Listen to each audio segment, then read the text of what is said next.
Buenos días para todos, bienvenidos al acto de clausura de nuestro diplomado en Inteligencia Productiva, cómo ser un productor competitivo en la industria de proteína animal, deseándoles primero salud y bienestar a todos ustedes y a sus familias, por supuesto. Saludamos muy especialmente a todas las personas que se conectan con nosotros a esta hora desde los distintos países. La participación de todos ha sido realmente significativa en este espacio de conocimiento que comenzamos desde el 13 de agosto hasta hoy, 19 de noviembre, fecha en la que queremos recoger frutos junto a ustedes, nuestros protagonistas. Escuchemos a propósito y para comenzar, una de las experiencias de nuestros productores con la diplomatura.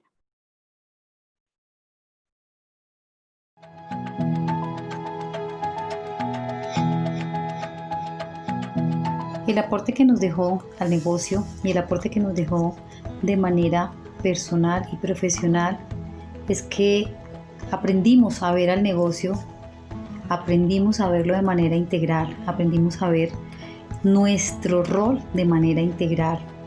A veces nos acostumbramos a ver el árbol y no vemos el inmenso bosque en el que estamos inmersos. Pues esta fue la oportunidad para llegar a esa conclusión. Esta fue esa oportunidad, ¿por qué? Porque aprendimos de los roles de todas las personas que trabajamos en este sector y aprendimos de la experiencia de toda la gama de nutrición animal, de toda la gama del sector de la nutrición, partiendo desde el tema de personal, desde la parte de producción, desde la parte administrativa, desde la parte de estrategia, desde la parte financiera. Todo esto nos hace competentes. Ese fue el aporte más grande que tuvimos en el diplomado. El mensaje que queremos compartir hoy con ustedes es que siempre recordemos que somos el resultado de lo que nos alimentamos. Y nos alimentamos no solamente de lo que comemos, nos alimentamos también de todo lo que introducimos en nuestro cerebro, en nuestra mente. Nos alimentamos también de lo que hacemos, nos alimentamos de las experiencias de los demás, nos alimentamos también de todo lo que construimos el día a día. Entonces hoy queremos compartir con ustedes eso. Este camino de formación es un camino del día a día, es un camino que no termina, que apenas comienza. Entonces el mensaje para hoy es: sigamos en este proceso, sigamos acompañándonos, sigamos adelante porque tenemos un compromiso muy importante, no solamente con nosotros, sino con el mundo en general. Gracias. Gracias por estar aquí y gracias por enseñar. Uno de los valores más importantes presentes en el diplomado es sin duda el acompañamiento. El darnos un espacio para mejorar, para continuar con nuestra formación, eso nos hace grandes. El darnos un espacio para seguir construyendo juntos nos hace un sector fuerte. Es por eso que en este diplomado el acompañamiento se constituye en uno de los valores fundamentales. El mejor resultado lo construimos juntos.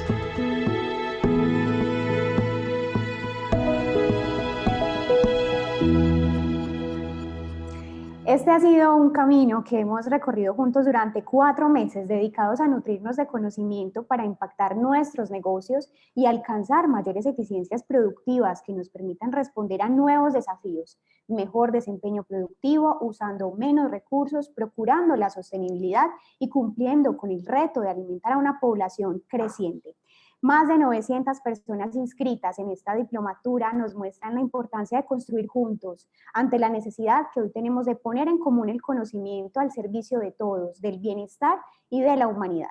Y con una participación de 13 países de Latinoamérica y abordando temas de dirección y estrategia de empresa, transformación digital, gestión del talento humano, marketing y módulos especializados en nutrición, analítica, salud, bioseguridad y manejo por especie, hemos recorrido este camino hacia la inteligencia productiva que hoy culminamos junto a ustedes.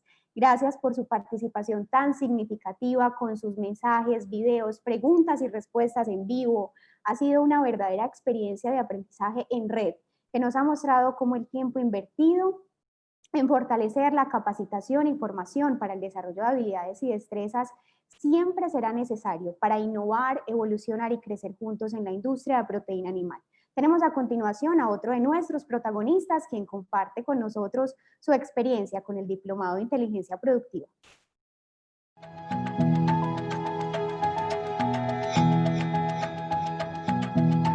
Somos parte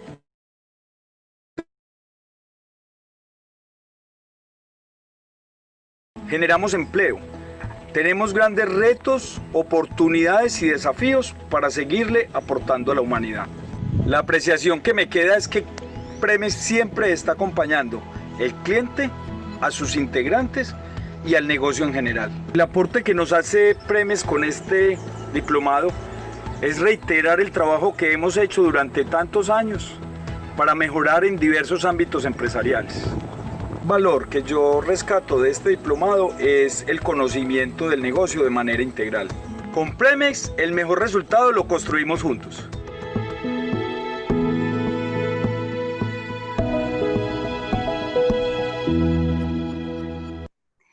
Bueno, y después de este recorrido que hemos tenido con profundidad técnica y académica, queremos traer un momento que es además un regalo para todos nosotros, un regalo lleno de inspiración y por supuesto que también llega cargado de lecciones y grandes aprendizajes para nuestra industria. Desde cada uno de nuestros roles en el día a día, tenemos cómo aprender.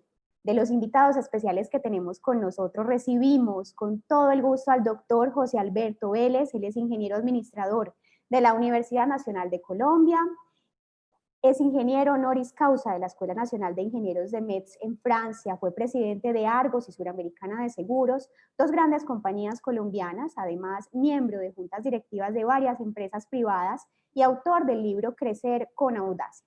Actualmente es miembro del Consejo Latinoamericano del Wilson Center de Washington y presidente del Consejo Superior de la Universidad de AFIT en Medellín. También nos acompañará esta mañana Alejandro Mesa Gómez, CEO de Illuma Alliance, y con la moderación de Juan David Fernández, nuestro líder Premex NI Colombia. Adelante, Juan, demos inicio entonces a este espacio de conversación que tenemos como regalo para todos nuestros participantes de la Diplomatura de Inteligencia Productiva.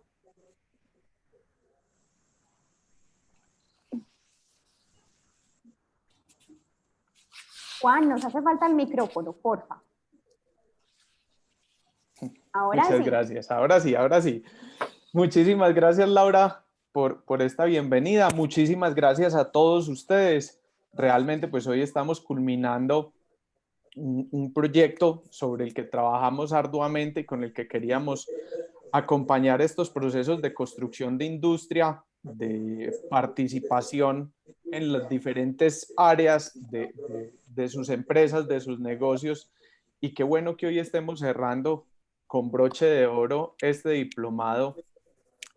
Así que, pues primero que nada, gratitud con todos ustedes por estar acompañándonos y esperamos, pues como algunos ya de los protagonistas que son los productores de proteína nos dejaron unos mensajes bien bonitos, espero que este diplomado haya sido bastante productivo. Quiero saludar al doctor José Alberto, a Alejandro, que nos acompañan el día de hoy. Doctor José Alberto, para nosotros es un placer tenerlo en el cierre de este diplomado de inteligencia productiva, cómo ser un productor competitivo en la industria de proteína animal. Usted ha sido muy cercano a nuestra industria, doctor José Alberto, y conoce bien sus procesos, pero más que nada, pues para nosotros usted ha sido un empresario muy exitoso y la trayectoria durante todos estos años es digna de admirar. Por eso queremos hoy agradecerle por regalarnos este espacio para compartir a muchos productores de proteína animal en Latinoamérica que estamos hoy aquí reunidos, sus experiencias, creencias y visión del mundo. Juan Fernando, muchas gracias y un saludo muy especial para todos los participantes en esta ceremonia de clausura del diplomado. Muy especialmente quiero darle un saludo a Alejandro Mesa como CEO de esta organización, de este grupo llamado Illuma, porque realmente ha hecho una tarea y un trabajo absolutamente maravilloso. De manera que vamos adelante. A ver, hombre, Juan, yo diría que pues en toda mi trayectoria vital me ha caracterizado lo siguiente, y es tratar de hacer siempre las cosas lo mejor posibles. Que cuando uno se va a la cama todos los días sienta como que aquella cosa bastante recurrida en las épocas de colegio y universidad, pues de que uno se sienta como de que hizo bien la tarea, de que no le quedó faltando nada, de que cumplió pues como con todo.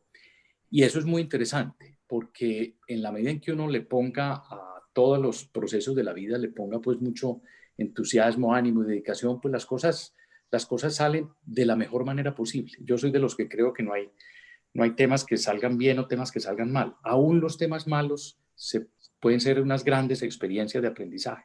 Entonces, al final todo contribuye hacia un bienestar, hacia que salgan bien. Pero vamos adelante con la conversación sobre los temas más que personales, sobre los temas de lo que se hizo en transformar una organización cementera como Argos. Qué bueno, qué bueno. Y yo quisiera arrancar con una primera pregunta, y es: ¿cuáles han sido esos puntos de inspiración que lo han llevado a tener esos logros a nivel empresarial desde las diferentes posiciones que usted ha ocupado? Que, como nos decía Laura, pues han sido varias en toda su trayectoria.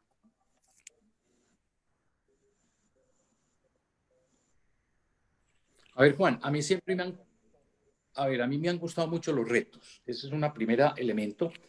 Hay seres humanos que les gusta más el confort. Hay otros que nos gusta más no diría yo la aventura, pero los retos, los temas difíciles, complicados, etc.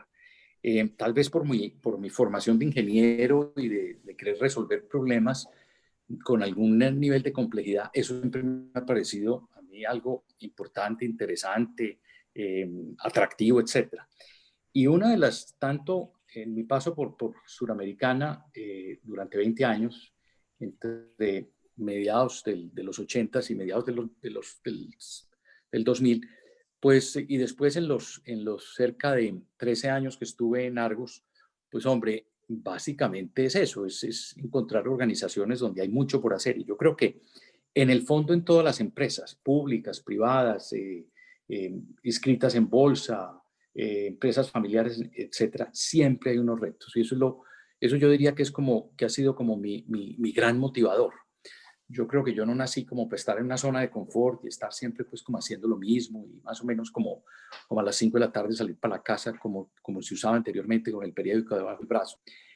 Simplemente como a descansar ahí en la casa de ver televisión. Ese no ha sido como mi cuento. Es más, les confieso, los últimos 2 años de mi trabajo en Argos, para que tengan una idea pues del tipo de reto, últimos 2 años de mi trabajo en Argos, y llevé la cuenta, tuve en uno 207 vuelos de avión y en el otro 210 vuelos de avión en un año. Eso significa pues prácticamente volar un día sí y otro no, o más que eso. Entonces, pero básicamente pues es porque si no era así, si no era moviéndose, pues esto no crecía. O sea, si yo me dedicaba al confort de la casa y de la biblioteca y del libro que esté leyendo, de la película que quiero ver, pues seguramente sí. Yo no creo que las cosas se hubieran entrado mal, pero de pronto no se hubiera hecho el esfuerzo de ese crecimiento que tuvo la organización Argos en esos 13 años que tuvimos la oportunidad de trabajar. Que esa es la motivación, en el fondo. Excelente. Alejandro, antes de arrancar con todo este conversatorio ya adelante, quiero darte pues también la bienvenida y que nos des un saludito. No, un saludo muy especial, Juan, y pues súper complacido de estar aquí acompañándolos y estar aquí escuchando todos estos mensajes de José Alberto. Es todo un privilegio. Exactamente.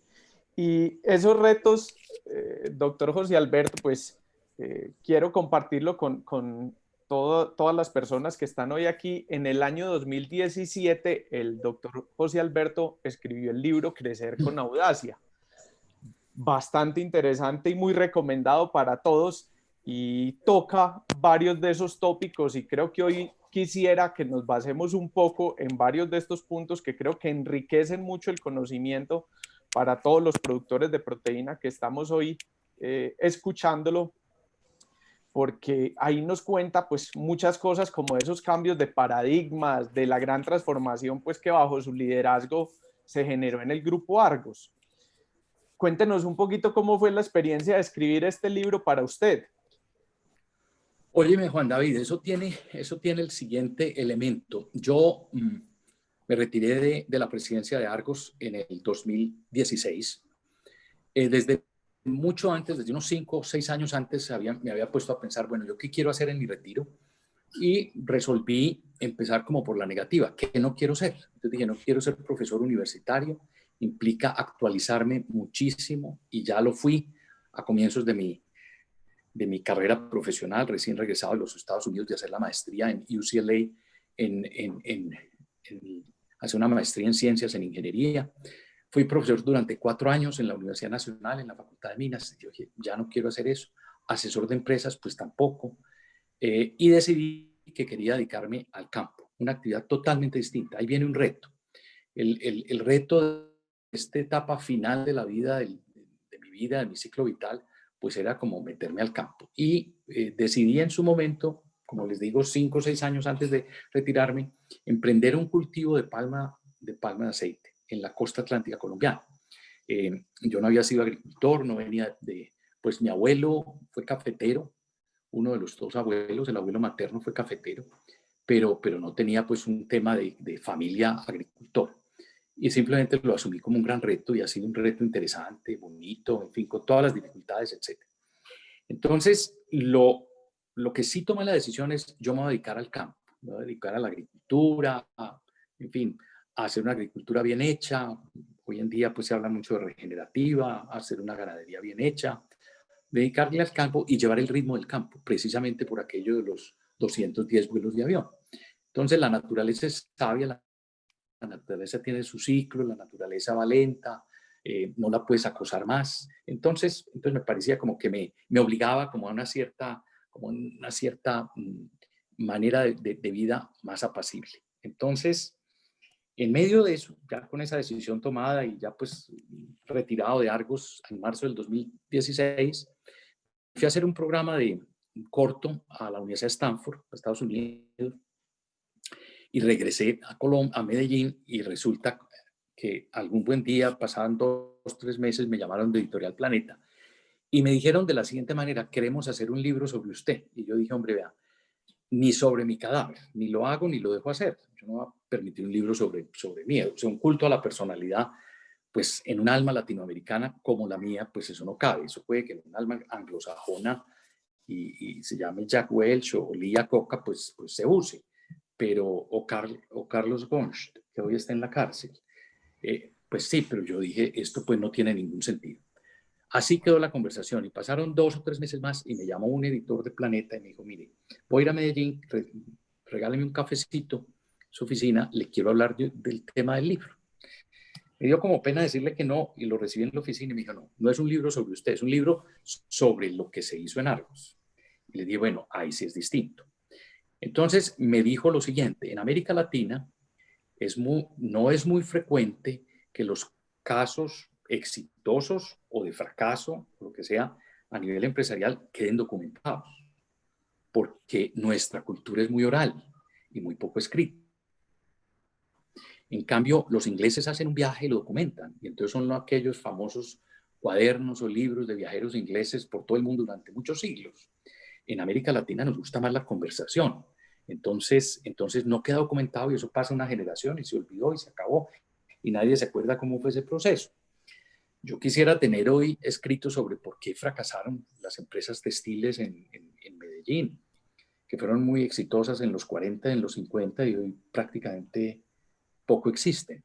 Entonces me convencieron y dije, listo, lo hago, pero con 2 condiciones. La una, que me ayuden, yo no soy escritor, pues, y una al final de la vida laboral en estas organizaciones y cuando ocupa un cargo como el de presidente, uno se dedica es como a contestar con monosílabos los mails o los correos o incluso los Exceles. Uno dice, me gusta, no me gusta, hablemos, listo, para adelante, cualquier cosa así, pero pues, mejor dicho, no arma ni un párrafo. Entonces yo dije, no, me tienen que ayudar pues porque ese tema sí me parece complejo.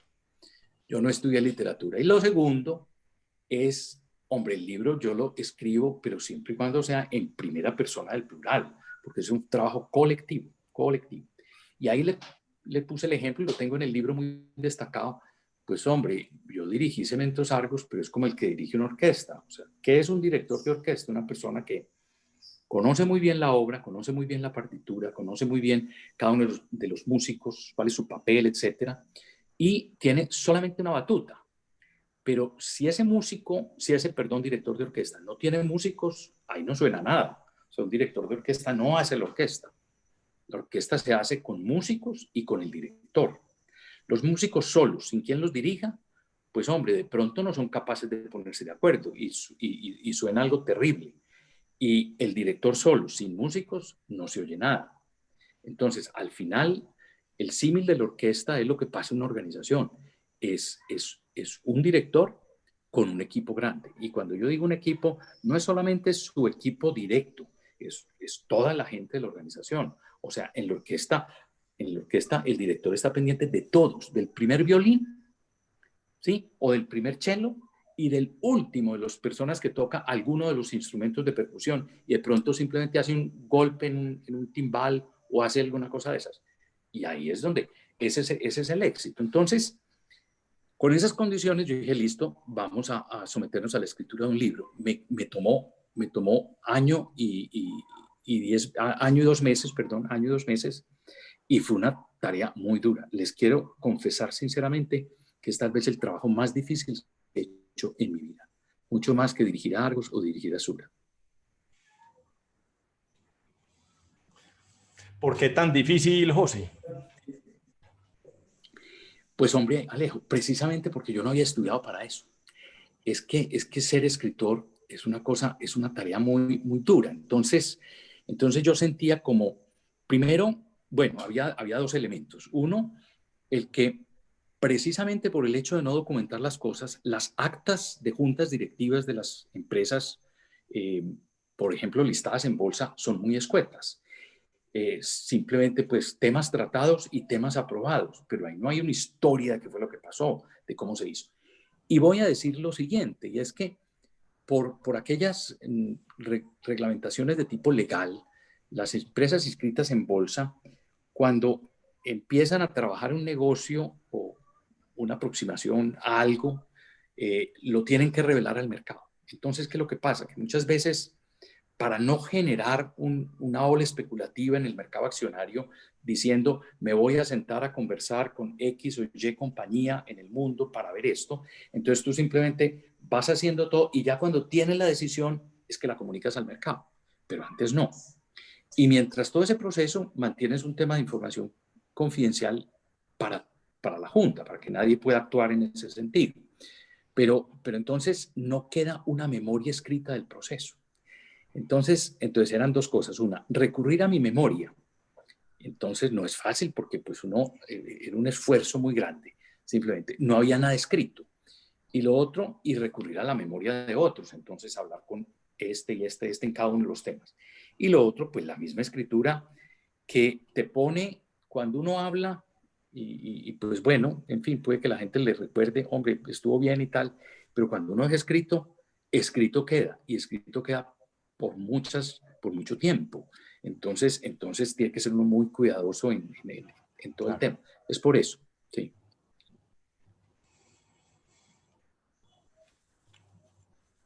Estás en silencio, Juan. Este bicho, no sé por qué, pero bueno, ya. Gracias, Alejandro. No, que arrancando como parte de esos tópicos y uniéndolos a los temas que se tocaron en el diplomado, quisiera arrancar con un primer punto y es hablando de la estrategia, que es de donde parten todos estos retos que usted nos mencionaba cuando inicia el cultivo de palma y pues con todo el proceso en Argos. Y quería hacerle dos preguntas con respecto a estrategia, incluso unirlas. ¿Cuáles son esos puntos que son más relevantes al momento de definir una estrategia en las compañías y cuáles son los aspectos que usted siempre ha tenido en cuenta o que se deben de tener en cuenta para tratar de que esa estrategia sea bien lograda y acorde a las necesidades de la compañía? A ver, hombre, Juan David, yo diría lo siguiente. En el caso de Argos,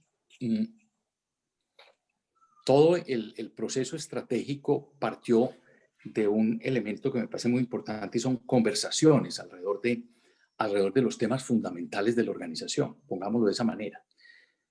Hay organizaciones que deciden que van a contratar una persona de afuera a que les haga el plan estratégico de la compañía. Eso es lo más común. Y existen pues muchas organizaciones dedicadas a eso, desde personas naturales, o entidades mucho más consolidadas, etcétera, que ayudan a hacer esos planes de estrategia. Yo no creo en eso, sinceramente se los digo. Y no creía y no creo y sigo sin creer en eso. Yo creo que la estrategia es tal vez el elemento más importante que tiene cualquier organización y que tiene a su cargo cualquier directivo de cualquier organización. Y lo lógico es que la estrategia la hagan dentro de la misma organización, las mismas personas que trabajan en ella. O sea, yo diría que la labor más importante para un CEO de una compañía, para un presidente, es la estrategia. Pues si no, entonces, ¿a qué le dejan? El presidente no es el comercial, el presidente no es el técnico, el presidente es el estratega de la organización. ¿Y cómo le delega uno la estrategia a un tercero o a un departamento de X, Y o Z? A mí me tocó conocer, pues obviamente, ya por mis años, cuando las organizaciones tenían un área de planeación y entonces la estrategia la hacía el área de planeación. Eso no puede ser así. La estrategia es transversal a toda la organización y es el punto más importante que tiene una organización. Una organización sin estrategia, pues no sabe para dónde va, sinceramente les digo. Pues es como quien dice a los avatares de lo que vaya pasando en el tiempo. Entonces, partiendo de esa filosofía, decidimos contratar o vincular a un señor, más que a una organización, para que nos ayudara. Alejandro Salazar tiene un pequeño grupo de pensamiento que se llama Breakthrough, y con Alejandro Salazar nos ayudó a hacer conversaciones estratégicas a todo el equipo directivo alrededor de lo que debería ser Argos. Y cuando digo conversaciones estratégicas alrededor del equipo directivo, también hubo un elemento muy importante y fue el de llamar a esas conversaciones un grupo amplio, 25 personas, 28 personas, no más de ahí, porque también se vuelve muy pesado, pero tampoco 5 o 6. O sea, la estrategia no necesariamente es el presidente con los vicepresidentes. Y pensar que la inteligencia está solamente en ese nivel de la pirámide de la organización, no. También hay gente en niveles menores o medios de la organización con una enorme inteligencia y con una capacidad de aportar muy grande. Entonces, una de las cosas que yo hacía era, listo, todo el equipo directivo, el grupo de vicepresidentes, que eran 8, presidente y vicepresidente 8, esos eran infaltables. Entonces 9, pero el resto, simplemente el resto, los otros 16, 18 personas, eran simplemente buscadas por mí a ojo de personas que o por el cargo que desempeñaban o por la calidad personal que tenían, le pudieran aportar a esa conversación. Y no siempre fueron los mismos, inclusive se variaban. Pero el punto fundamental de la estrategia era lo siguiente. Lo dejábamos muy claro. 1, la estrategia nos debe llevar en las organizaciones a un foco, a una focalización. En el caso de Argos nos tenía que llevar también a una unidad, porque eran 8 compañías cementeras independientes, distintas, del mismo dueño, que se llamaba pues Argos, era dueño del 99%, del 65%, etcétera. Unas estaban en bolsa, otras no. Entonces había que unificar eso en una sola compañía. Y lo segundo, focalizarlas. ¿Por qué digo focalizarlas? Porque muchas veces a lo largo del tiempo las organizaciones empiezan a invertir en temas y nunca se preguntan si deben seguir ahí o no. Pongo el ejemplo de Argos, y era que tenía una inversión muy grande en activos de carbón. El carbón era importante en algunas de las plantas cementeras porque lo usaban como combustible. Pero entonces en otras plantas usaban el fuel oil, que es un hidrocarburo, es producido pues, por compañías petroleras. En otras usaban el gas y en otras usaban el carbón. Entonces, si mi principal combustible para la generación de calor en las plantas era carbón, gas y fuel oil, yo tendré que invertir en compañías de gas exploradoras y transportadoras de gas, o en compañías petroleras o en compañías carboneras. No creo, ese no es el tema. ¿Hasta dónde llegan esos procesos de integración pues vertical en todo sentido? Entonces, en segundo lugar, pues el carbón es un mineral que no tiene ninguna transformación. Uno saca carbón de una mina y vende carbón o usa carbón. Entonces tampoco era que de ahí se fuera a derivar un negocio que a lo mejor fuera mucho mejor que el negocio del cemento. Entonces, ese punto de la estrategia, es decir, unidad y focalización, es clave. El otro punto es que generamos una actitud, ante todo, de vocación internacional. Vocación internacional, lo pongo con esas palabras, pensando en que pues Argos tenía una participación de la industria cementera colombiana del 51%. Los otros jugadores eran dos multinacionales muy grandes, estaba hablando en ese momento, 2003, Cemex y Holcim. Entonces, ¿cuál era la posibilidad de crecimiento que tenía Argos? Quitarle participación de mercado a dos grandes como Holcim y Cemex, de los más grandes del mundo, pues muy difícil.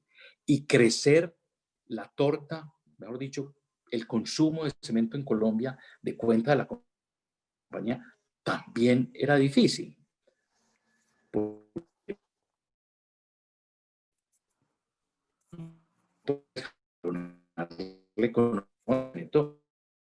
A un crecimiento lo hacemos bien, ¿por qué no invertimos en otros países? Y ahí fue pues la estrategia de internacionalización. Y por último, el otro foco era el de la sostenibilidad, entendida con esos tres pilares: lo económico, lo social y lo ambiental.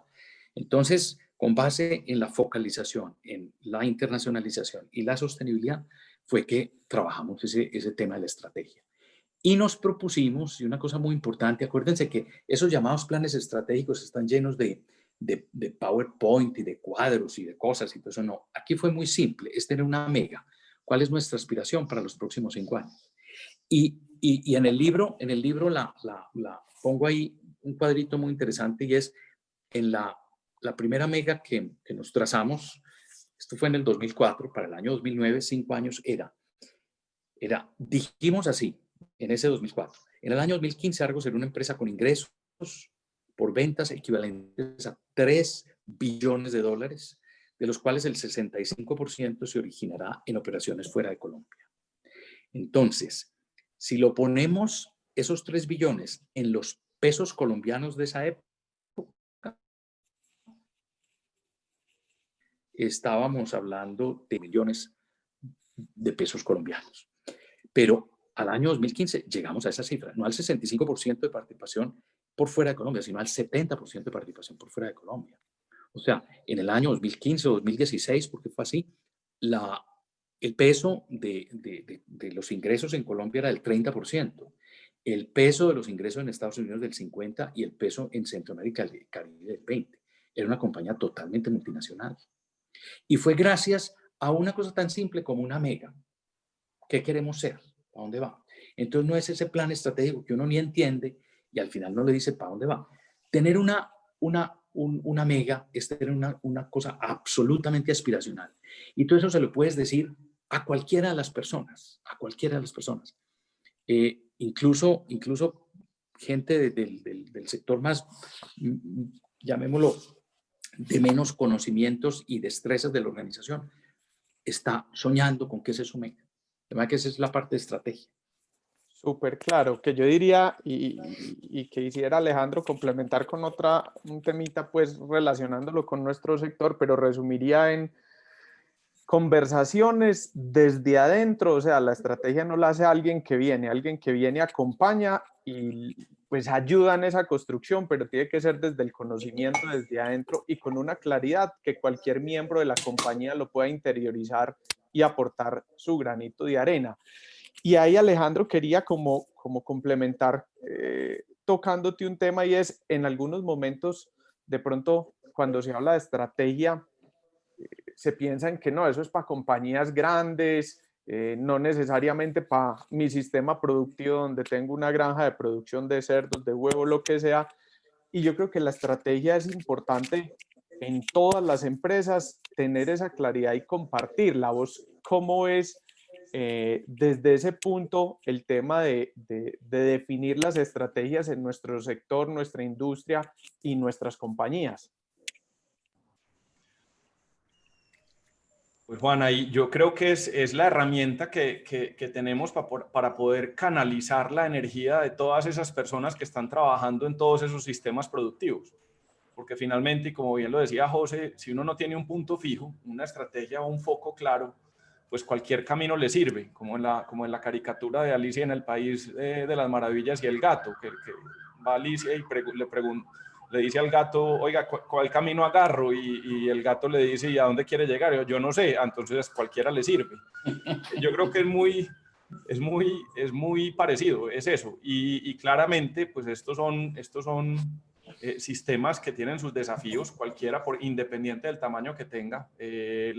Digamos que estar a cargo o estar trabajando en una organización independiente del tamaño tiene sus complejidades de todo el día, y la estrategia es lo que le permite a uno poder tener ese punto fijo que le canalice a uno hacia dónde va. Pero yo quiero aprovechar, no quiero dejar pasar esta oportunidad para hacerle una pregunta a José, porque aunque la palabra del título a mí me parece genial, de audacia, de crecer con audacia, yo también, digamos que hay una palabra que siempre que leí el libro se me venía a la cabeza, y es como cierta capacidad de insurgencia, porque finalmente uno como compañía cementera en Colombia, con las creencias que tenemos, con las conversaciones que tenemos día a día, con la visión del mundo que tenemos, como equipo, como organización y como líder, decir, no, es que nos vamos a ir a Estados Unidos, a tener una posición relevante en Estados Unidos, toma como cierto, no solamente audacia, sino algo como de un sentimiento de insurgencia, que tiene que ser una fuerza pues bastante, o una claridad que no es común. ¿Eso cómo fue, José? Porque no es, yo creo que eso abrió espacio para muchas compañías de ahí en adelante. Sí, Alejo. A ver, yo creo que parte de lo siguiente, era un análisis muy sencillo. Metámonos al tema de internacionalización, que bien vale la pena. El análisis era tan sencillo como esto. Colombia fue un país que tuvo la economía cerrada hasta comienzos de la década de los 90. Ahí vino el gobierno de César Gaviria, después del gobierno de Barcos, César Gaviria, y vino la apertura económica en Colombia. Y eso lo que significó es que había entrada de capitales y de inversión extranjera a Colombia. Pero además eso también significaba que las compañías colombianas podían salir afuera. Pero eso es lo que la gente no todo el mundo lo interiorizó igual. La gente creía que era que se nos iba a venir toda la inversión extranjera a Colombia. Entonces, primer elemento. Segundo elemento, encontrábamos a comienzos ya de la década del 2000, pues hombre, unas debilidades en Argos muy grandes, y era que su único mercado era Colombia. Y tenía dos competidores, dos señoras multinacionales como Holcim y Cemex, que tenían presencia en muchos países y en muchos continentes, y que en cualquier momento, simplemente una guerra de precios y nos sacaban del mercado. O sea, era un tema de supervivencia, de sobrevivencia. Sinceramente se los digo. Así de simple, o sea, no era pues como un invento. Entonces, mire, no nos podemos quedar solos en este mercado. Porque además una de las cosas que más hace daño es pensar, hombre, pero si nos ha ido bien toda la vida, pero si mire que tenemos el 51% del mercado, pero mire que es que somos más grandes que ellos. Holcim no tiene sino el 15 o el 14, Cemex tiene el 35 y nosotros tenemos el 51. Pues, ¿para qué qué error tan grande ese pensamiento? Porque es que eso fue el pasado y lo que viene es lo fundamental. Entonces, primer elemento. El segundo elemento, o sea, un elemento como de sobrevivencia. El segundo elemento era, hombre, Argos en las épocas donde la demanda, Argos y pues cualquiera de las que estaban actuando en estos mercados, en las épocas donde la demanda estaba fuerte, pues la capacidad instalada estaba copada, se abastecía el mercado colombiano y no quedaba para exportar. Pero cuando la demanda en Colombia bajaba, la capacidad instalada quedaba sobrante, entonces se vendían excedentes. Entonces, insisto, se vendían, no se exportaban. Entonces, ¿qué pasaba? Entonces, si la capacidad instalada estaba sobrante en un X%, entonces se producía y se vendía FOB puerta de la fábrica. O sea, simplemente se vendía en la fábrica y un comercializador internacional lo compraba, lo montaba en un barco, lo llevaba a los Estados Unidos y lo vendía a un concretero. Así de simple. Y el valor agregado era de la siguiente manera. Argos lo vendía un poquito por encima del costo, $40 la tonelada, por decir algo, y el señor lo vendía en Estados Unidos a $100 la tonelada. Y lo único que hizo fue transportar. El flete no valía eso, y un flete marítimo menos. Entonces, fíjense la cantidad de dinero que se estaba dejando sobre la mesa. Y esas son las oportunidades de negocio que muchas veces tenemos todos. ¿Cuánto dinero estamos dejando sobre la mesa? Entonces, con esos dos elementos y un tercero, que ese sí es un poco como de mi alma disruptiva. Es muy común que las empresas latinoamericanas decidan empezar sus expansiones en el exterior poniendo banderitas en América Latina. Y muchos de mis colegas en Colombia, empresas grandes, eso es lo que han hecho. Y arrancan pues diciendo, hombre, no, pues que Panamá es muy cerquita y Ecuador tal. Y entonces la gente dice, no, pues que Quito está a 1 hora de vuelo de Bogotá y es muy parecido a Bogotá y bueno, en fin. Y nos llenamos de argumentos que hablan español y que nos descubrió Colón. Nada de eso es válido. Nada de eso es válido. Es válido el tamaño del mercado y el potencial del mercado. Entonces, el elemento importante de la internacionalización de Argos es haber propuesto que fuéramos a los Estados Unidos por varias razones. La economía más grande del mundo, la más grande del mundo, y que además cuando uno está en América Latina, en un país emergente, e invierte en un país desarrollado, tienes precisamente el ideal de poder uno tener ingresos e inversión con mucha estabilidad económica y política versus ingresos e inversión en países con menos estabilidad económica y política. Pero cuando uno invierte en América Latina, estás invirtiendo en el mismo tipo de país. Puede que la bandera sea distinta y el presidente se llame X, Y o Z, pero es economías, llamémoslo, que tienen la misma volatilidad política, económica, etcétera. No cuando uno invierte en un país desarrollado. Y ese es un punto muy importante. ¿Cuáles son los temores? Unos temores que definitivamente no son. Hombre, el inglés, pues sí, pero entonces pues algo hay que hacer. Pero lo más importante es que entender que es más fácil invertir en Estados Unidos que invertir en América Latina. Cuando un inversionista llega a Colombia, entonces le toca pedir cita al presidente de la República para ver pues, si lo reciben y si gusta o no. Habla con el ministro de Hacienda, habla con varios ministros, habla con gobernadores, habla con alcaldes. Hay que hacer un lobby muy grande, hay que contratar lobistas, abogados, etcétera. Y eso pasa mucho en América Latina. Nosotros invertimos en Estados Unidos sin haber tenido que conversar con ningún político de ese país, ni local ni nacional. Nuestra primera inversión fue en Texas. Compramos una compañía concretera, invertimos $260 millones en esa inversión y no tuvimos que hablar con nadie. O sea, yo no me reuní con el mayor de Houston, el alcalde de Dallas, el representante, el senador X0, nadie. Lo único es que había que pedir permiso a la autoridad de competencia de que no teníamos una posición dominante en un condado determinado. Como era la primera compra, no había problema y ahí funcionó. Pero de ahí en adelante fue lo mismo. Argos hoy es el jugador más relevante de cemento en el sur de los Estados Unidos. El sur de los Estados Unidos es la región con el crecimiento demográfico más grande de ese país. Pero nosotros, ¿qué fue lo que hicimos? También, vuelvo a mi cuento de estrategia, enfocarnos en una región. Enfocarnos en una región. Y esa región definimos que era el sur, no era el este o el oeste o el norte, no importa, pero dijimos esta. ¿Por qué esa región? Primero por la demografía, ya lo dije. Adicionalmente, por una cosa muy importante, Texas es el estado con mayor crecimiento de los Estados Unidos, el más grande es California, pero Texas tenía un crecimiento muy importante. Y una cosa fundamental era que la logística de transporte del cemento producido en Colombia para llevarlo a esos estados del sur era vía marítima. A Texas, Alabama, a Luisiana, a Mississippi, a Georgia y a Florida y aún a las Carolinas era por vía marítima. Y eso hace toda una gran diferencia. Entonces, con esos elementos fue que nos fuimos a invertir en Estados Unidos. Y hoy Argos tiene 3.000 camiones circulando por las carreteras de los Estados Unidos y 3.500 trabajadores en Estados Unidos. Y no hemos tenido que hablar, ni yo, ni mi sucesor, con nadie. Lo único que pasa, y les voy a poner un ejemplo, que es muy diciente. En Estados Unidos, si uno hace las cosas bien, si uno cumple la ley, nunca la autoridad lo va a requerir. Usted va manejando por una carretera de los Estados Unidos y mientras mantenga la velocidad, no adelante en la doble raya amarilla, esto, lo más allá, nunca lo va a parar un policía.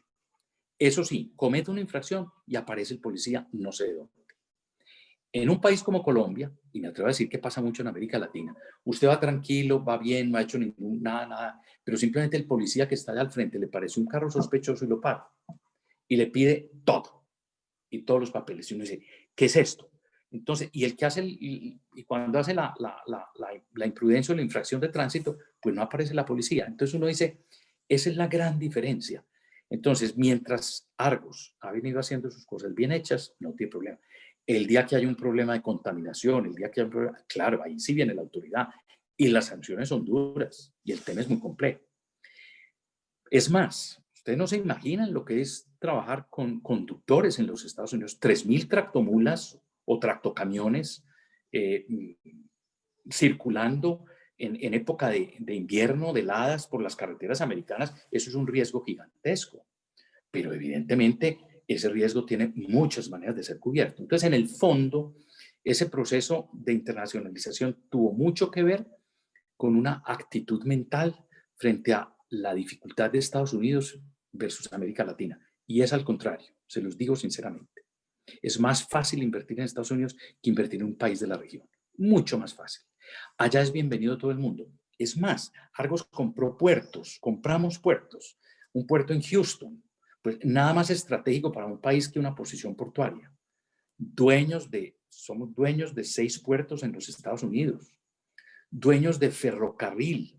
O sea, Argos tiene 1.000 vagones de ferrocarril recorriendo por los ferrocarriles del sur de los Estados Unidos, como les digo. Y bueno, son 10 plantas de cemento, 200 plantas de concreto. O sea, una operación robusta, enorme. Minas de agregados, minas de caliza. O sea, un tema minero. Y no hemos tenido un solo requerimiento de la autoridad. Pero eso sí, las cosas bien hechas. Lo importante en esto es que, y la otra cosa muy importante, en Estados Unidos trabajan 6 colombianos de los 3.500, el resto son ciudadanos americanos. Y allá el idioma de trabajo es el inglés, obviamente. Y todas las comunicaciones, o sea, el periódico, la comunicación que sale a los trabajadores en América Latina es la misma que sale en Estados Unidos, pero allá en inglés. Entonces, Argos tiene que manejar 2 idiomas, inglés y español. Sí, eso puede que, diga uno, complejice un poquito las cosas, pero frente al potencial de ingresos, de crecimiento, de todo eso, es impresionante. O sea, que el 50% de los ingresos de la compañía sean en dólares y no estén sujetos a los cambios de la tasa de cambio, ustedes no se imaginan lo que eso da en términos de estabilidad, lo que eso significa desde el punto de vista de las entidades de crédito. Totalmente. Muy emocionante. Realmente es una... Perdón. No, y un cuento muy bonito. A mí me mandaban muchas veces fotos de... Uno va a los Estados Unidos y se encuentra en las carreteras de los Estados Unidos camiones verdes de Argos con la misma marca y con el mismo cuento, y uno siente, qué pena decírselos, pero orgullo de colombiano, de tener esa compañía pues establecida allá. Pero eso sí, nunca aceptamos algo que me parece importante como que sepan. ¿Cómo fue la llegada, la primera compra que hicimos en los Estados Unidos? Pues es muy, muy interesante y muy diciente de la manera de hacer las cosas, totalmente distinta. Miren, llamamos a una banca de inversión para que nos hiciera un estudio de las economías de los países, de los estados del sur, Texas, Florida, los que ya les mencioné. ¿Cómo estaban? Esto fue año 2005. Entonces, ¿cómo estaban esos países? ¿Cómo estaban esos estados, perdón, etcétera? Ya la burbuja inmobiliaria se veía venir en la Florida y estalló en el 2007, 2008. Entonces, llegamos a la conclusión que el estado para invertir era Texas, primera parte. Bueno, segundo, le dijimos a esa banca de inversión, y era una gran banca de inversión, JP Morgan, ni más ni menos. Dijimos, bueno, no nos presente compañías para la venta.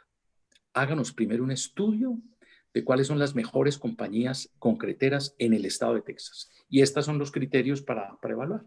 Y lístenoslas. trajo la lista y la primera compañía y le dijimos, ¿sabe qué? Es la que nos gusta, la que aparece rankeada como la mejor, porque era la que tenía la mejor participación de mercado, el mejor equipo técnico, o sea, todas las variables. Y me miran y me dicen, sí, pero es que no está para la venta. Y le digo, pues que ese es el trabajo suyo. Pregunte si la venden. Porque, claro, preguntó, los dueños, era un fondo de inversión, dijeron, pues sí, pero ¿quién es? Entonces, bueno, Argos, vino todo el conocimiento. Y a los 2 meses, después de hacer una debida diligencia completa, con todos los libros, etcétera, compramos la compañía, sin que hubiera habido un proceso competitivo ni nada. Pero compramos la mejor compañía del estado de Texas. Porque creer uno que va a comprar una cosa barata y desbaratada y mala para arreglarla, y esa es la entrada a un país, de pronto ahí empieza uno por el fracaso. Entonces compramos una cosa muy buena precisamente para utilizar eso. Y dejamos la administración como estaba. Empezamos a ir a las juntas directivas y a hacer pues como el direccionamiento de la compañía y todo eso. Y de ahí en adelante se fueron desencadenando pues otras compras, pero siempre con ese criterio. Y un elemento muy importante que nos pasó en una de las compras es que nos pusieron competencia. Y en esa competencia llegó un momento en el cual dicen, bueno, aquí hay 2 finalistas, ustedes 2, ¿cuál es el último precio que dan por la compañía? Ojo, habíamos ofrecido 385 millones de dólares y el competidor ofreció 388, pero esa diferencia de 3 millones de dólares es muy chiquita frente como al proceso y tal. Entonces nos pidieron unas condiciones del contrato, etcétera, bueno, todas las dimos, y nos dijeron, bueno, formulen el último precio. Y yo recuerdo que dijimos, mire, vamos a ofrecer el máximo valor que estemos dispuestos a pagar por esa inversión, de tal manera que si el competidor ofrece más, no nos quede remordimiento. O sea, hasta ahí es lo que a nuestro juicio nos genera valor como compañía. Pero no dejemos plata guardada que pudimos haber puesto sobre la mesa.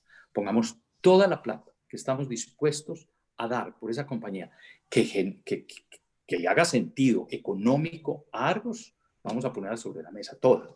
Y así fue. Entonces pasamos de 385 a 435, 50 millones de dólares más. El competidor pasó de 388 a 419. La compañía fue nuestra, independiente que hubiéramos puesto más plata sobre la mesa que el competidor. De eso se trataba. Nunca pensamos en hacer quién será el competidor. Yo no tenía idea quién era. Lo supe después, una compañía mexicana llamada Cemento Chihuahua, que incluso al no poder comprar esto, le ofrecieron algo en Dakota del Sur y se fue y lo compró. Yo decía, uno no puede comprar lo que esté para la venta. Y se los digo de una manera, cuando uno sale a buscar una casa, llama a un corredor de propiedad raíz, le presenta 5, 10, 15 casas y uno al final acaba escogiendo la mejor de esas 15. Yo prefiero decirle al corredor de propiedad raíz, yo quiero una casa en esta urbanización. Y ojalá fuera tal casa, que es la que más me gusta. Usted verá si la venden o no. De ese tamaño. Está genial, José. Buenísimo. Y muy emocionante, pues esa historia realmente da orgullo, como dice, cuando uno ve la luz verde por ahí en esas carreteras es bastante emocionante.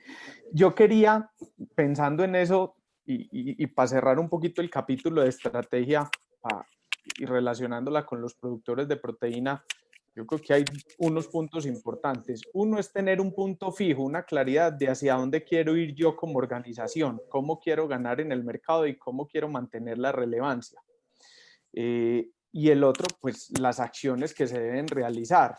Muchas veces se encuentra que cuando se discute, algunos lo plasman en un PowerPoint muy bonito, otros en su imaginación y tienen unas ideas muy claras, pero a veces por el temor al riesgo o a decir, oiga, en este caso yo estoy en Colombia, voy a invertir en Estados Unidos, de español a hablar inglés, y otras pues que cada uno de ustedes de pronto las podrá conocer, ese tema de asumir riesgos, el no contar con la información necesaria para poder avanzar, el temor a equivocarse, hay un montón de puntos críticos. Yo quisiera hacerles una pregunta, doctor José Alberto y Alejandro, cuando se plantean esas estrategias, por muy grandes o por muy pequeñas que sean la compañía, no importa, ¿qué les ayuda a que esas ideas que están en la mente, en el PowerPoint, realmente se lleven a la realidad para que puedan ser exitosas o para que se puedan desarrollar y aprender de ellas? Porque creo que una gran proporción de las cosas que no funcionan es porque se quedaron en el papel nomás. Entonces, ¿como qué puntos importantes consideran ustedes para que cualquiera de las personas que está aquí escuchándonos diga, sabe que voy a implementar una estrategia y esto es clave para ejecutar? Alejo, toma tú la palabra.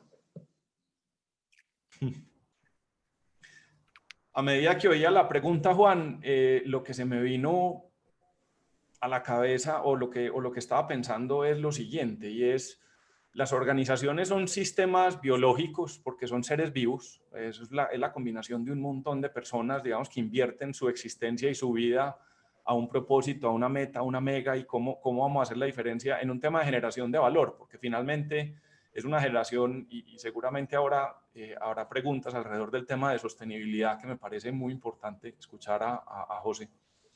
Pero es un tema de cómo se maximiza el valor para la sociedad, y esa es la única manera en donde uno realmente puede garantizar valor para todos los que están involucrados. Y en esa lógica, las metas yo creo que son fundamentales, porque lo que decíamos ahora es el punto fijo, pero la reflexión que uno se hace es lo que las organizaciones se convierten en el camino cuando están buscando esa meta. O sea, más importante que la meta en sí, que claramente es clave, que si se logra o no se logra, es lo que se convierte la organización y las personas que hacen parte de esa organización en ese camino, en términos de su evolución como profesionales, como personas, como aprendizajes. Y yo creo que esa es la razón o la responsabilidad de cualquier organización. O sea, es invitar las mejores personas que se puedan invitar a trabajar por ese propósito o esa meta o esa mega, y garantizar un espacio donde esas personas se puedan realizar y puedan avanzar. Es un tema muy como del camino, de convertirse, y repito otra vez como la frase, más importante que la meta es lo que uno se va convirtiendo en ese camino, en términos de esa evolución.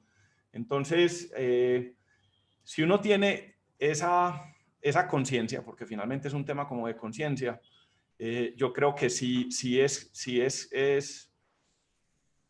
esa es la mejor herramienta para mantener a las personas que están haciendo parte de la construcción de esa meta o de esa estrategia, poniendo la mejor parte de ellos y movilizándolos, no guardando el status quo, porque finalmente ese es el gran desafío. Yo creo que el gran aprendizaje hoy, o el gran mensaje que estamos recibiendo hoy de parte de José es ese, y es en el momento en que cualquier organización o cualquier persona prefiera quedarse en el confort, pues muy seguramente debería cambiar de actividad a una que sí lo ponga a mover y sí lo ponga ahí como a preguntarse. No sé, José. Claro, yo también quisiera añadirles lo siguiente, y es la audacia en una organización no solamente la tiene el director, el CEO, el presidente. Tiene que haber también, como quien dice, para tener esa audacia. Al final quien toma la decisión es el presidente, pero no la toma simplemente sin oír, sin hablar, sin consultar. A mí me parecía sumamente importante todo el equipo de trabajo.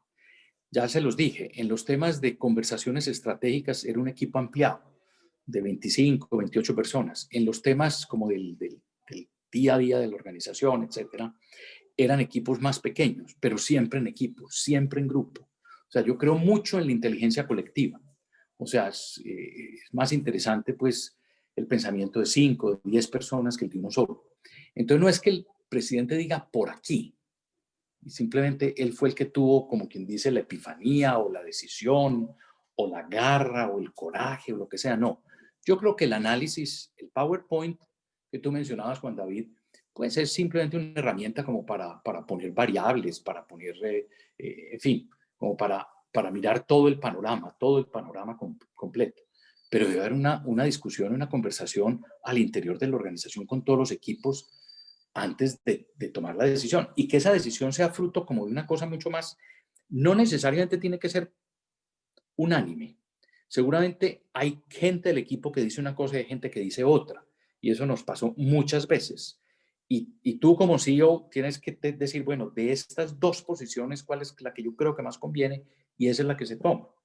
Pero no simplemente solo yo ya amanecí pensando que esto era por aquí y nos vamos por aquí. Esa me parece terrible, porque en la medida en que las decisiones sean de conjunto, sean en equipo, pues el equipo está mucho más motivado a trabajar por ellas, y no porque es que el jefe dijo.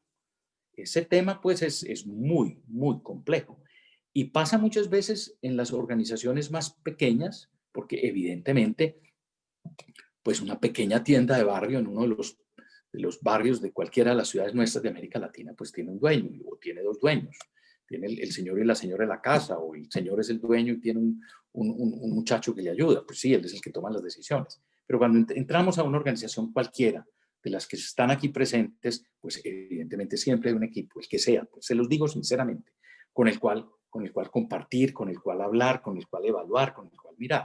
Entonces es eso, a mí me parece que así es más fácil. Hay que tener una dosis de audacia, sí, pero tampoco de temeridad, pues tampoco hay que arriesgar, pues como la compañía aquí.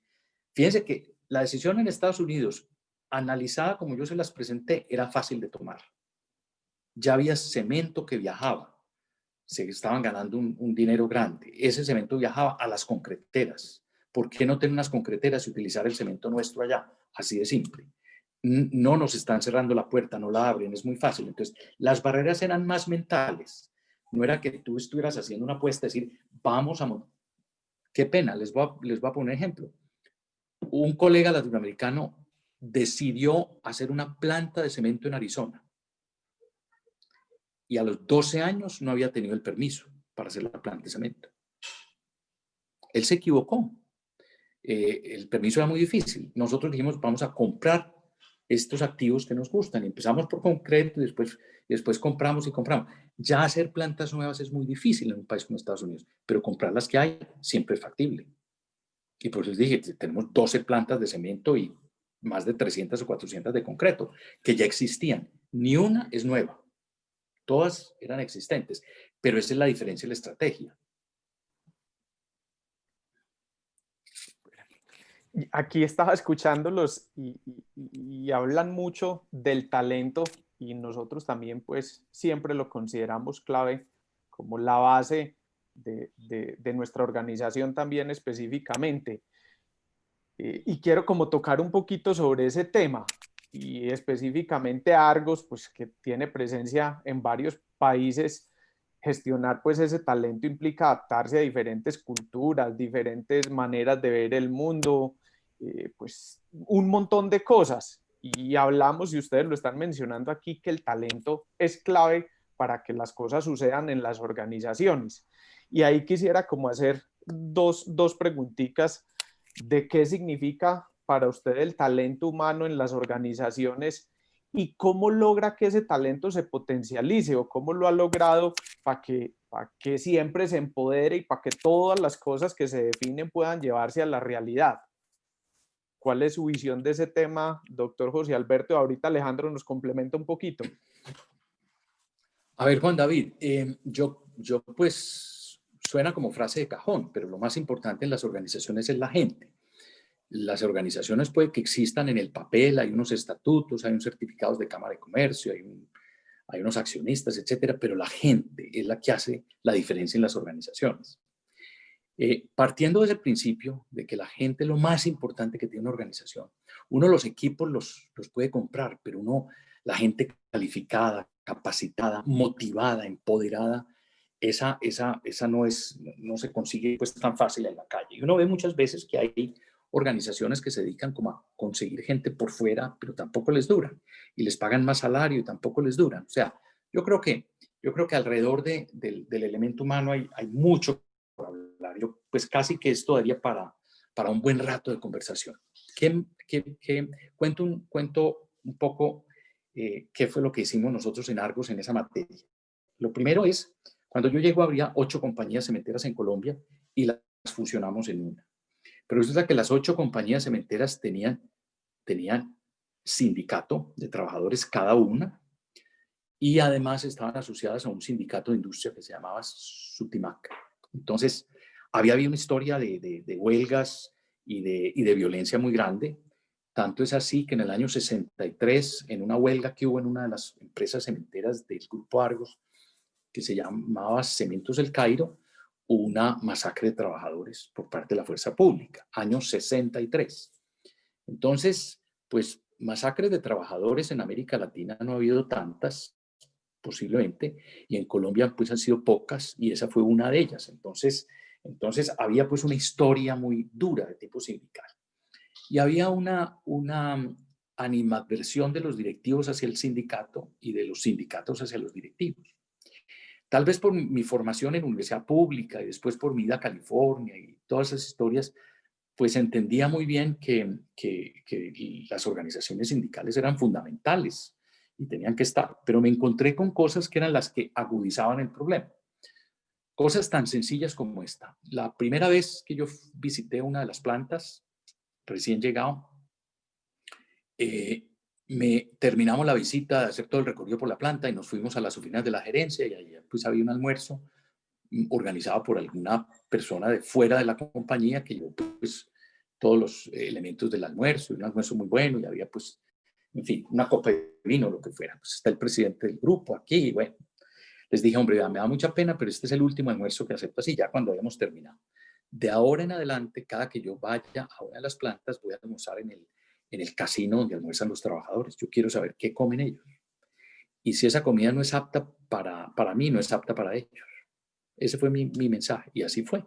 De ahí en adelante. A la segunda vez que fui a otra planta, ya al casino de trabajadores, me encontré que en esa planta, que era donde más violencia sindical había habido y donde más confrontamiento entre la dirección de la organización y los trabajadores había habido, incluso con incursión de la guerrilla en su cantera, es una planta en el Magdalena Medio llamada Cementos del Nare, me encontré que había 3 casinos de alimentación de los distintos trabajadores de la empresa. El casino de ingenieros, el casino de los trabajadores con contrato a término fijo y el casino de los trabajadores subcontratados.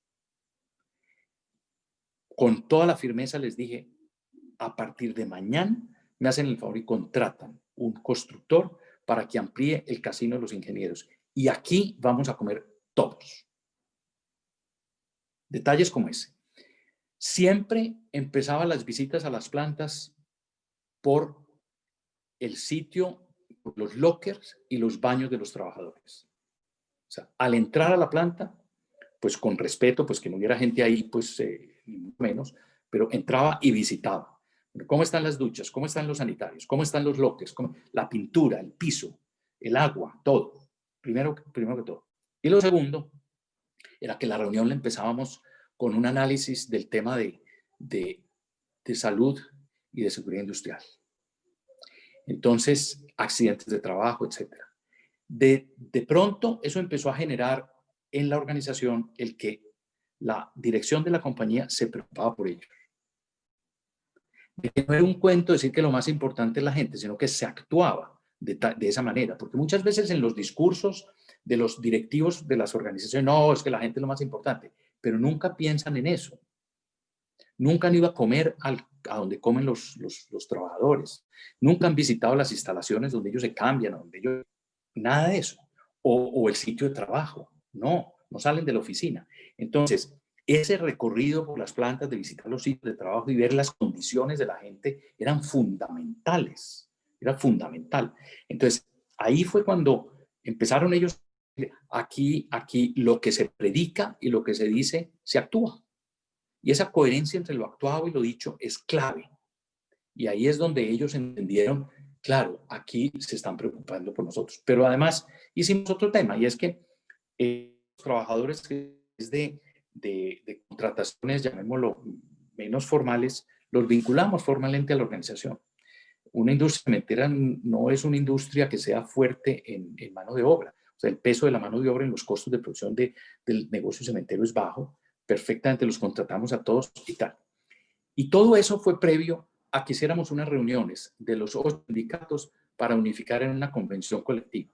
Se logró firmar una convención colectiva única de trabajo para todas las empresas que tuviera el elemento más importante, la sostenibilidad de la organización.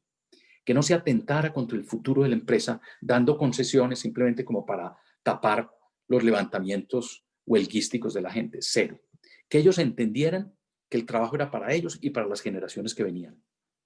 Y que tenían que actuar de esa manera. Esa convención se firmó por 3 años. Se firma en el año 2006. De ahí en adelante se han presentado pliegos de peticiones solamente por el tema de incremento salarial y se han ido extendiendo. Y hoy, a la fecha, no ha habido un solo meeting, un solo paro y menos una sola huelga. Pero el trato con el trabajador ha sido totalmente distinto, como seres humanos que son, y no como personas de otra categoría.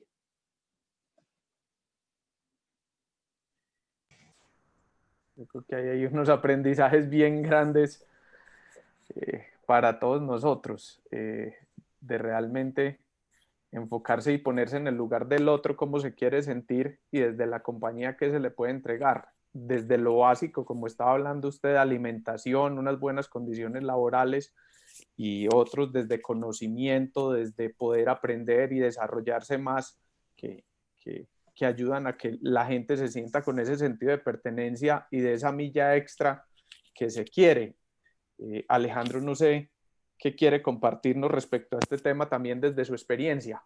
No, lo único que complementaría o adicionaría a semejante historia es que finalmente el trabajo es para dignificar al ser humano y por lo tanto hay que dignificarlo con esa majestad y con esa importancia, y eso pasa por un tema empático en donde todos los que ponen un grano de arena en el trabajo de la organización son absolutamente relevantes en la organización misma. Y yo creo que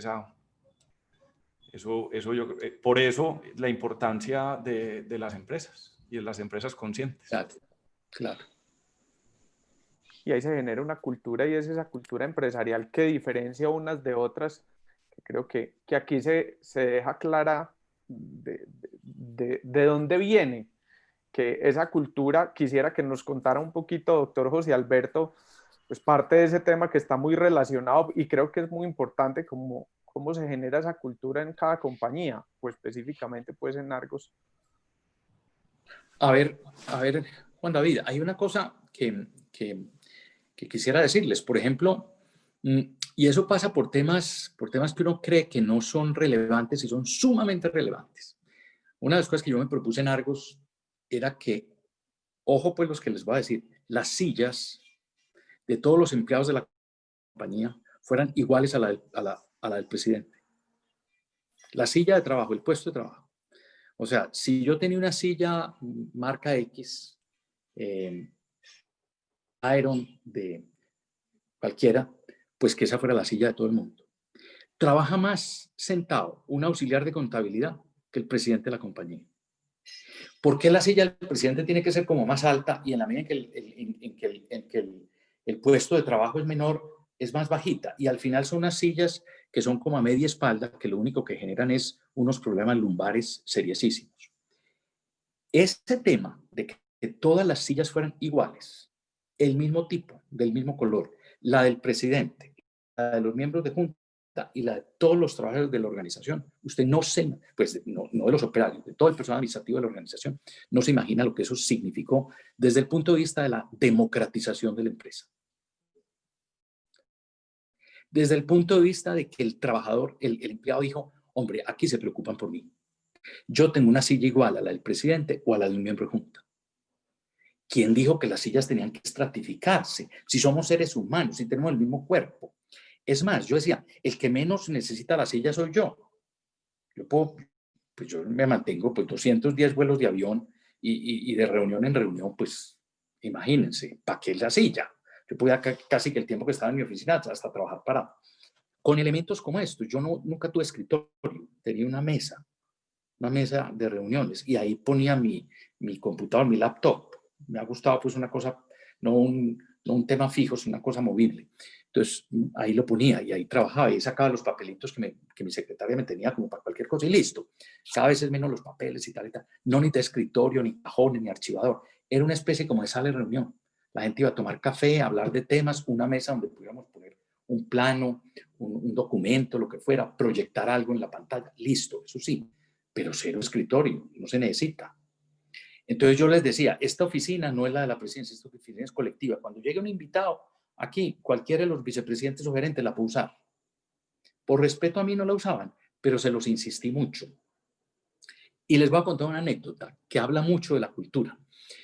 En Estados Unidos, cuando hicimos una inversión muy grande en unas compañías que tenía Lafarge, en ese momento la compañía más grande de cemento del mundo, y eso fue después de la crisis del 2008, estamos hablando de 2010, 2011, y eso fue fruto de un evento que yo estuve en Shanghai y me tocó al lado en una comida del presidente Lafarge. Yo pues representaba la compañía más chiquita de cemento que había allá y él representaba la compañía más grande que había allá, y nos sentamos al lado. El señor Lafont, Messier Lafont. Entonces nos pusimos a conversar y de pronto él me dice, doctor Vélez, o señor Vélez, ¿a usted le interesaría una planta de cemento en tal parte, en Carolina del Sur? Y de entrada le dije, sí, me interesa, de una. Y de ahí empezó un negocio, que esto fue diciembre del año 2010, y en mayo del año 2011 habíamos comprado no una, sino 3 plantas en el estado de Georgia, en Atlanta una, cerca de Birmingham, en Alabama otra, y en Carolina del Sur, la que él me ofreció otra. Ellos necesitaban venderla por temas financieros y nosotros teníamos con qué comprarla y las compramos. Entonces, en ese momento nos entregaron un grupo de empleados y nos entregaron un piso de oficinas en Alpharetta, que es un suburbio de Atlanta.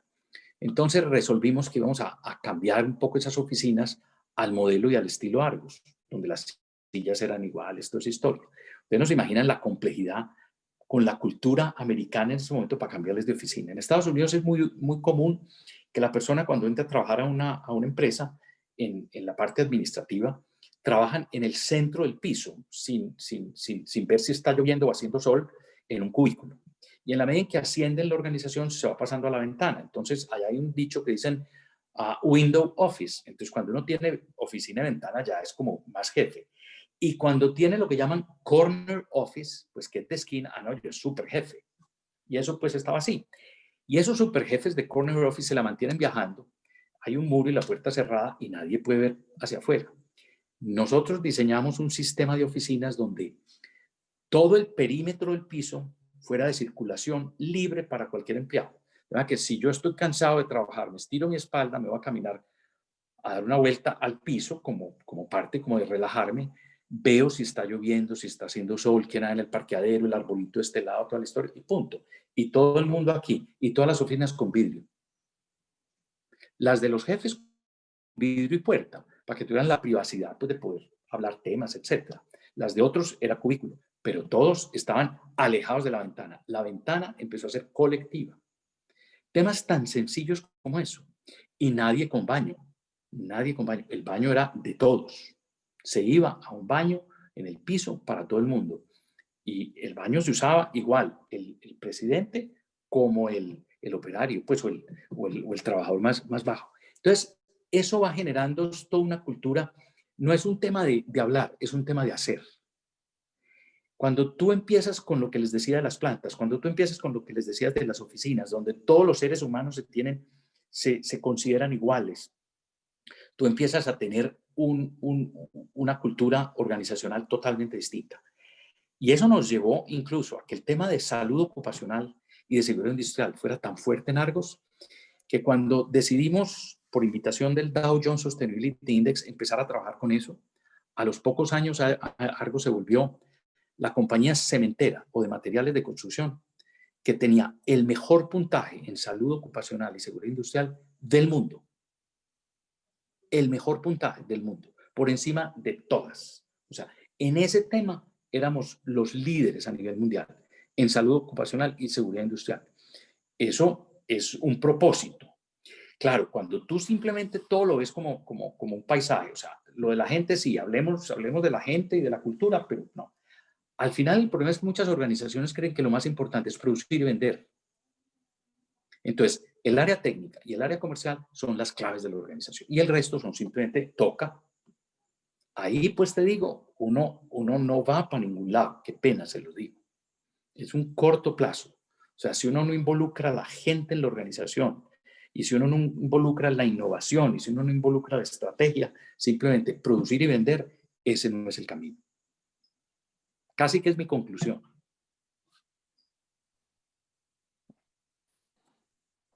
Súper. Sin palabras, Alejandro. No, pues ¿qué vamos a decir? Nada, tomando nota. Qué bueno, hombre. El tiempo rinde poquito, pero quisiera ir avanzando y voy a cortar un poquito como porque habían varias preguntas, porque quisiera ahorita llegar a algo más personal del doctor José Alberto, pero quisiera tocar otros dos puntos importantes que tienen que ver con el tema de sostenibilidad e innovación. Y quisiera preguntarles muy enfocado, y si querés Alejandro, nos das una mano aquí con este tema en nuestro sector. ¿Cómo lo ves y qué posibilidades hay en estos puntos que creo que también son muy relevantes para llevar las compañías a otro nivel?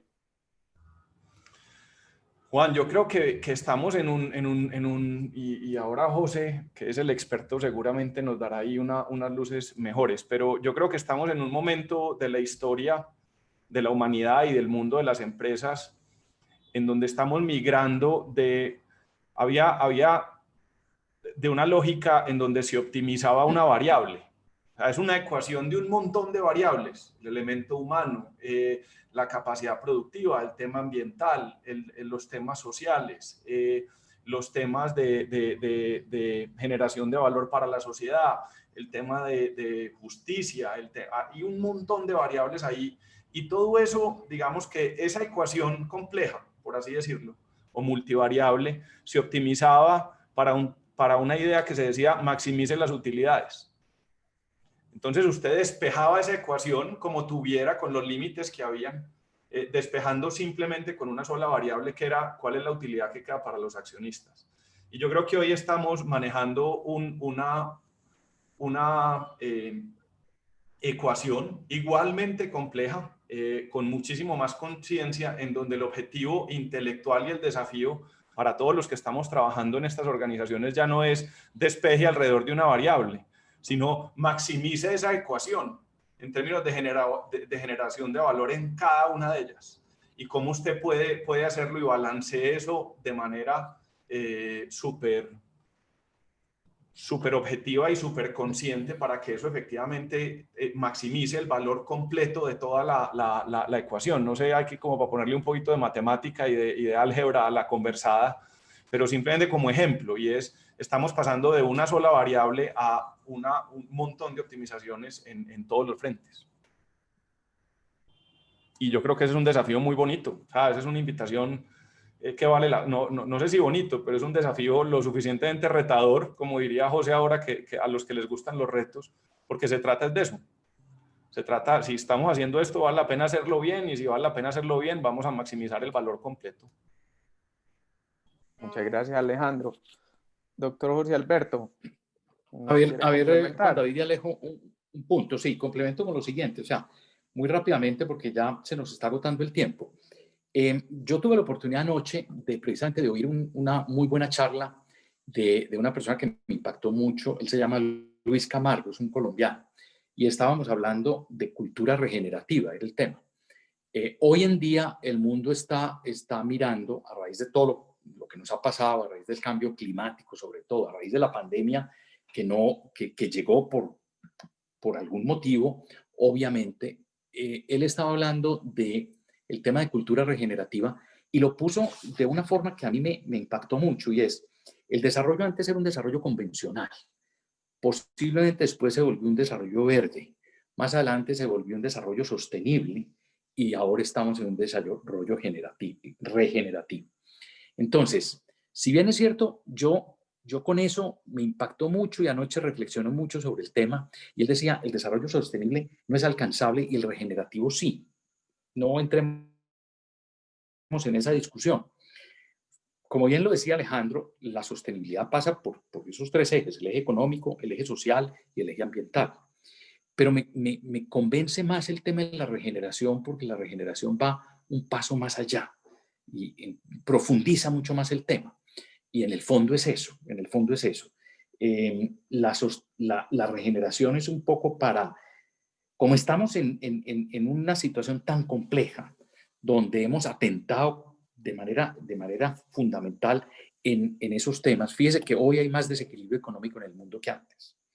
Hoy hay un crecimiento poblacional y un tema social mucho más complejo que antes. Y hoy hay un tema ambiental muy complicado. Entonces, definitivamente la única manera es buscar la regeneración en todo sentido, en el sentido social, en el sentido ambiental, en el sentido económico, etc. Y yo creo que vamos a tener que trabajar por ahí. Y yo creo que ese mensaje es un mensaje muy importante a nivel de las empresas. O sea, cómo esa cultura regenerativa nos lleva a replantear el negocio y nos lleva a replantear todo. Vamos a tener que trabajar por eso, porque es la única manera de recuperar no solamente el ambiente en el mundo y entonces la capacidad de poder entonces comer y tal y todo esto. Vamos a tener que trabajar por eso.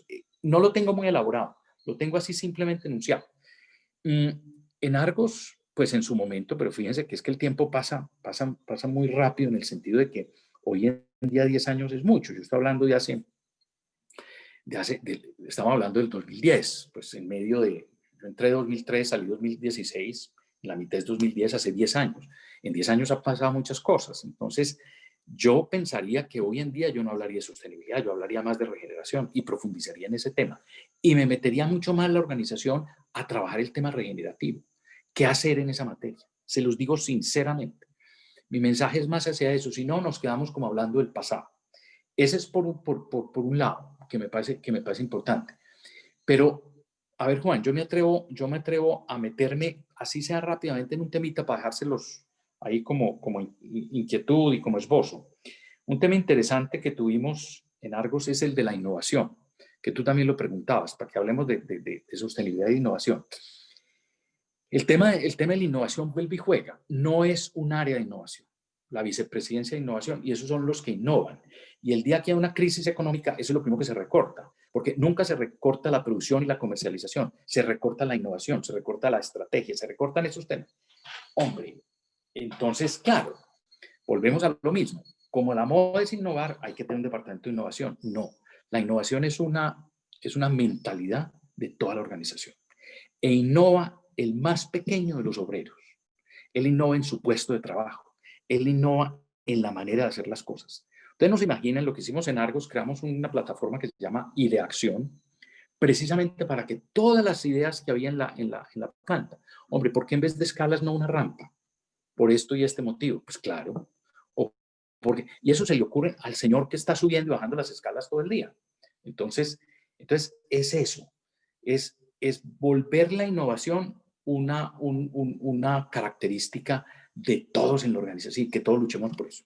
Nos trajimos en medio de eso un gran experto en esos temas, un hombre a quien yo aprecio mucho, Rowan Gibson, y él nos ayudó mucho a montar una serie de estrategias en esa materia, y una de ellas la que les digo.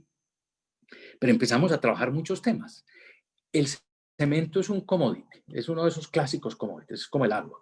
Nadie se imaginaba hace 30 años que el agua iba a venir con marca y en botella, y en botellas de X o Y tipo, etc. Hoy en día miren lo que hay en aguas en el mundo. Anteriormente el agua era, como quien dice, agua, punto. Hoy pues hay desde Pellegrino y Evian, y con gas y con menos gas, y con botella azul y tal, todo lo que ustedes quieran. El cemento también es un commodity. Y lo mismo el concreto. Entonces la gente, pues sí, puede que haya unos concretos de más alta resistencia porque están haciendo un edificio de 60 pisos en Malasia, bueno, en fin. Pero empezamos a trabajar sobre innovaciones en esas materias. Ustedes no se imaginan lo que empezó a aparecer. No solamente en innovación de productos, o sea, hacer muebles, Alejo le consta, concretos, hacer bancas de parques, amoblamiento urbano en concreto. Hacer concretos porosos, que el piso de un parqueadero, el agua no escurra hacia unos canales, sino que permee el concreto, de tal manera que vaya a la tierra, igual como si estuviera sin un piso rígido.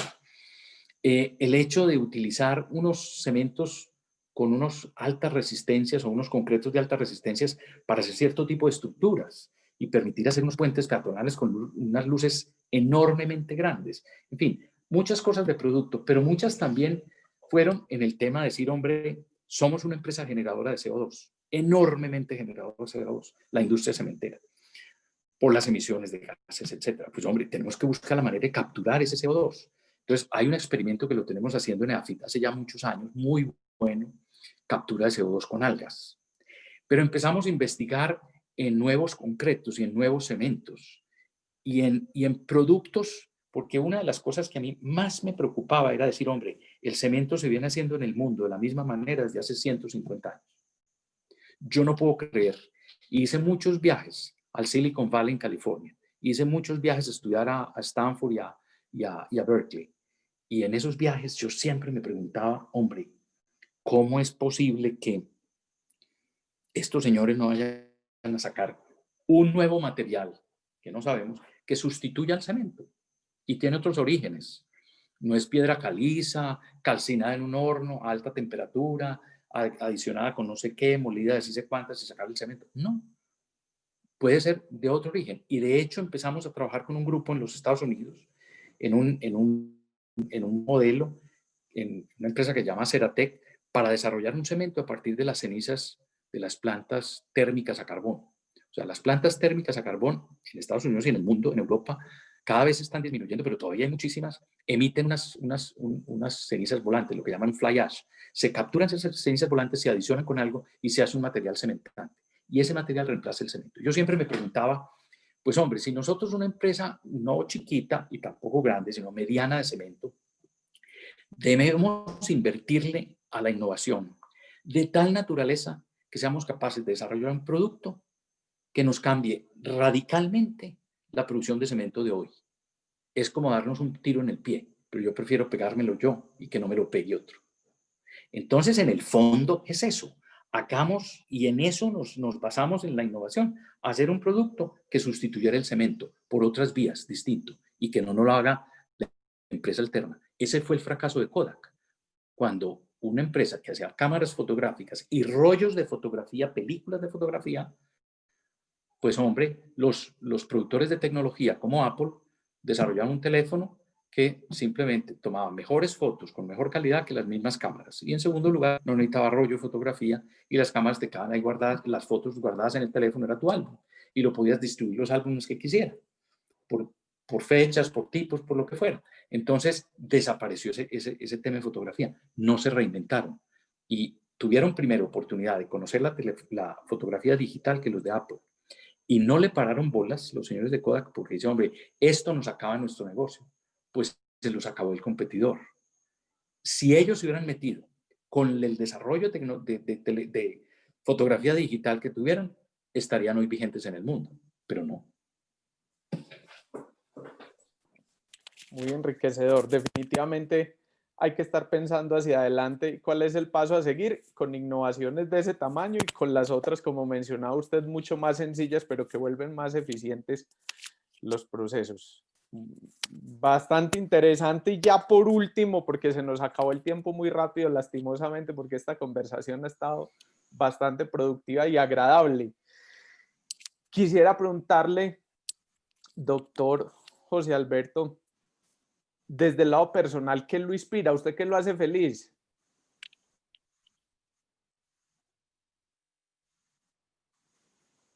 Juan, ahí te perdí. ¿Aló? ¿Me escuchan bien? No, Ahí sí. que le quería, ya cambiando un poquito ya y para ir cerrando nuestra conversación, quería preguntarle a usted qué lo inspira y qué lo hace feliz. Pues hombre, empiezo por la última. Yo he sido un hombre bastante feliz en la vida, sinceramente se los digo, porque la felicidad es una cosa que uno tiene que buscarla. Siempre he tenido la tendencia a mirar el vaso medio lleno, nunca medio vacío, porque siempre hay oportunidades. Y por eso los digo, lo que la gente llama un fracaso es una oportunidad de aprendizaje. Entonces depende cómo se vea. Yo fracasé, no, yo aprendí simple y llanamente, así es, así es. Entonces, aún las peores situaciones, los peores momentos, son momentos de aprendizaje y de reflexión. Y en ese sentido son positivos. Por eso es que el vaso debe verse siempre medio lleno y no medio vacío. El tema de la película, estar uno como tranquilo consigo mismo. Me inspira mucho la naturaleza, mucho la naturaleza. El campo, y se lo digo sinceramente, y dado que estamos con un público de empresarios o de funcionarios, de empresas y de organizaciones que producen proteína animal de todo tipo, pues hombre, a mí me parece que el campo, así sea pues cualquiera de los galpones que tengamos de aves, de cerdos, etcétera, de ganado, en fin. El campo es inspirador y la naturaleza es inspiradora. Uno ahí aprende muchísimo. Yo creo que se aprende más de la naturaleza que de los hombres mismos. Uno va a la universidad, uno oye conferencias, pero si uno apreciara la naturaleza y la mirara y la detallara, hombre, se aprende tanto, simplemente haciendo reflexiones sencillas y simples. Alejandro sabe, a mí me gusta mucho montar a caballo, pero es una montada como muy particular, porque no es tanto como el folclore de una cabalgata, o de un paseo con amigos, o de una tomada de trago a caballo, no, es el disfrute del caballo. Y aquí estoy en la finca pasando la cuarentena, una finca en el suroeste de Antioquia, a unas 2 horas y media de Medellín. Y cuando puedo, por las tardes, hoy por ejemplo es una que puedo, tipo 4 o 4 y media de la tarde me va a dar una montada a caballo con un trabajador de aquí de la finca que me acompaña. Normalmente me sirve como para pensar y me sirve como para inspirarme, me sirve como para contemplar la naturaleza, veo el arco iris. Si empieza a lloviznar, pues me pongo una chaquetita como para la lluvia. Si está haciendo sol, me encanta. En fin, es como momentos de esos sencillos, pues eso no necesita uno nada. Pues yo lo digo a caballo, pero puede uno estar caminando, o en bicicleta, o en fin, o sentado en un corredor y estaría pues igual. Entonces, yo diría que esa es como las fuentes de inspiración. Son simples y sencillas, no se necesita más. Pero 2 cositas que me parece importantes dejar de mensaje al grupo, y es, hombre, todos los años procuré hacer una salida a alguna buena universidad del mundo, a estar una semana o máximo 2, casi siempre era una semana, en algún curso de algo que fuera importante y relevante para el proceso en que estaba la organización. Cualquiera de los temas. Hombre, un curso de estrategia, un curso de innovación, un curso de valoración de empresas, un curso de juntas directivas, un curso de gobierno corporativo, lo que fuera. Siempre buscando buenas universidades. Y eso eran unos momentos de mucha inspiración, porque el estar uno solo, me iba solo, no con la señora o la familia, no con ningún funcionario de la compañía, me iba solo precisamente para tener espacio para pensar. Y uno sentado en una banca de una zona común de cualquiera de estas universidades en Europa o en Estados Unidos, y pensando desde allá en Colombia y en Argos y tal, se le ocurren muchas cosas. Entonces son ambientes para pensar. Yo le decía, siempre se lo he dicho a muchos, el problema muchas veces de las personas en las organizaciones es que dedican toda la semana a trabajar y no sacan un minuto para pensar. Y uno debería proponerse o hacerlo pues en bloques, irse pues una vez cada semestre un tiempo, o toda la semana sacar un rato, 2 horas, 3 horas, qué sé yo, pues a pensar un poquito para dónde vamos, y no simplemente que la corriente se lo vaya llevando a uno. O sea, vas en un río, parquea la barca a la orilla del río, siéntate un ratico a meditar, ve pasar el río y piensas si tú sigues en esa corriente o qué haces o cómo haces. Eso es muy importante. Ese es un mensaje que les quiero dejar. Saquen tiempo para reflexionar. Cualquier negocio es susceptible y lo necesita. Una excelente recomendación. Y era mi última pregunta, que ya ahí tocó algunas de las ideas, que ya me dijo que consejos no, pero ¿qué ideas quiere dejarle a todas estas personas que nos están escuchando el día de hoy? Que se lleven para su casa. No, Juan, a ver, ese resumen me parece más complejo porque lo he ido diciendo como por el camino. No, yo creo que uno último sería, es muy filosófico, la integridad en todo, o sea, integridad en los actos, integridad en lo que se dice, integridad en que lo que uno piensa y lo que uno hace y cómo uno actúa tenga toda una coherencia. A mí me parece que eso es tan importante como en la vida. Hay personas que separan lo que dicen de lo que hacen. Y eso no es bueno, ni para uno, ni para la organización, ni para los que dirigen, ni para nada. Esa integridad en todo eso. Entonces me parece que es muy importante. Eso pasa pues por un sentido de la ética, por un respeto por los demás, entender que el ser humano, pues todos somos seres humanos, todos tenemos tristezas, dolencias, alegrías, etc. Miren, cosas tan sencillas. Yo muchas veces les decía a los distintos directivos, hombre, si ustedes van a sacar a una persona de la organización, piensen muy bien la forma de hacerlo. Porque la gente muchas veces, y fíjense cuántas veces la gente que se retira de una organización queda aburrida, no porque la retiraron, sino la forma como lo retiraron. Es que era un viernes por la tarde y me dejaron una carta en el escritorio. Es que me pusieron las cuitas personales en una cajita y me la pusieron afuera. Es que ni siquiera el jefe me dio la cara, me mandó la razón con otro. Es que precisamente yo tenía a mi hijo en el hospital cuando me echaron. Es que fue el día del aniversario de casados y no sé qué. Y yo les decía, pregunten además, ¿en qué fecha está? Porque es que, hombre, y las organizaciones tienen todo derecho a salir de una persona, pero salgan bien de ella. ¿Sí? Entonces, lo que quiero decir es, hombre, piensen en los demás, pónganse en los zapatos del demás, actúen con integridad. No sé, hay muchas cosas como por hacer. Yo no tengo pues ninguna receta ni nada. Me parece que si uno es coherente con lo que dice y con lo que hace, eso ya tiene un camino muy grande. Y si uno además, pues hombre, trata de involucrar a toda la organización en el pensamiento estratégico, en el pensamiento innovativo, en la inteligencia colectiva y colaborativa, en fin, entonces, hombre, uno como que va construyendo una organización que va creciendo. Pero si uno cree que uno es el depositario de toda la verdad y de la única verdad, ahí yo creo que se equivoca. ¿Sí? Por último, no siento nostalgia de no estar en Argos, todo lo contrario, me siento feliz de lo que estoy haciendo. Trabajo muy contento, sigo trabajando muy duro en otras cosas distintas, todas relacionadas o en su gran mayoría con el agro o con algo muy cercano al agro. Entonces me siento como muy bien, cambié de oficio y bueno, rico. No, yo realmente les quiero agradecer. Bastante productiva y agradable esta conversación. Creo que hay muchos mensajes que todos nos podemos llevar a casa desde lo laboral, pero también muy importante desde lo personal para implementar.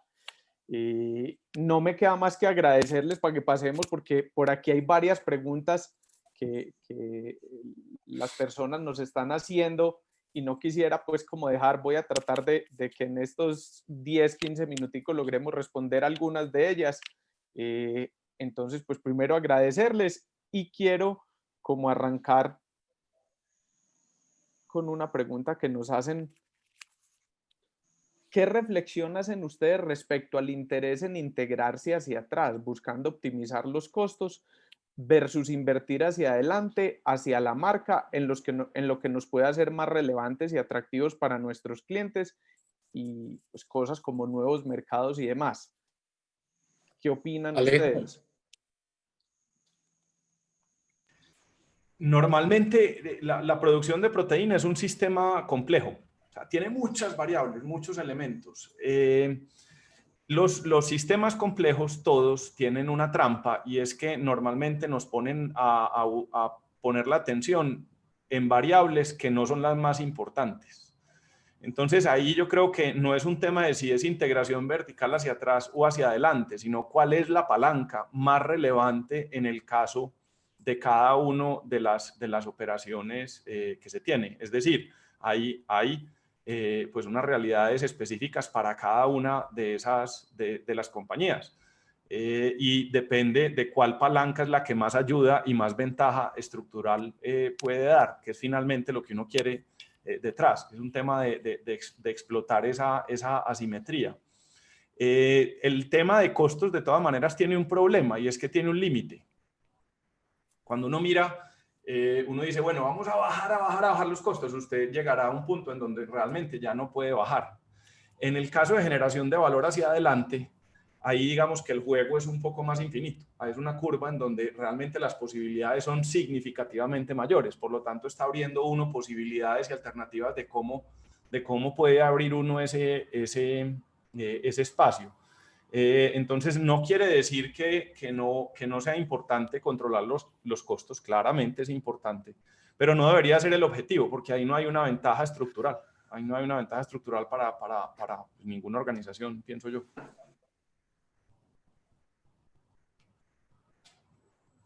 Sí, yo quisiera mencionar lo siguiente, y es uno de los temas que no tratamos era el tema comercial, y lo voy a poner de esta manera, pues un poco para poner en práctica lo que está diciendo Alejandro, y es esto. Cuando llegué a Argos me encontré con que había una especie de paradigma que nadie se lo cuestionaba. Hombre, el cemento es un commodity y por lo tanto la demanda llamémoslo, no está en función del precio. Pues, entonces la gente, si el cemento es caro, compra cemento. Y yo dije, esto es muy extraño, esto es muy extraño. Y en algún momento que hubo una guerra de precios, pues ustedes no se imaginan la demanda cómo se disparó. Pues claro, América Latina es un país donde un porcentaje muy alto de la población hace sus viviendas por autoconstrucción.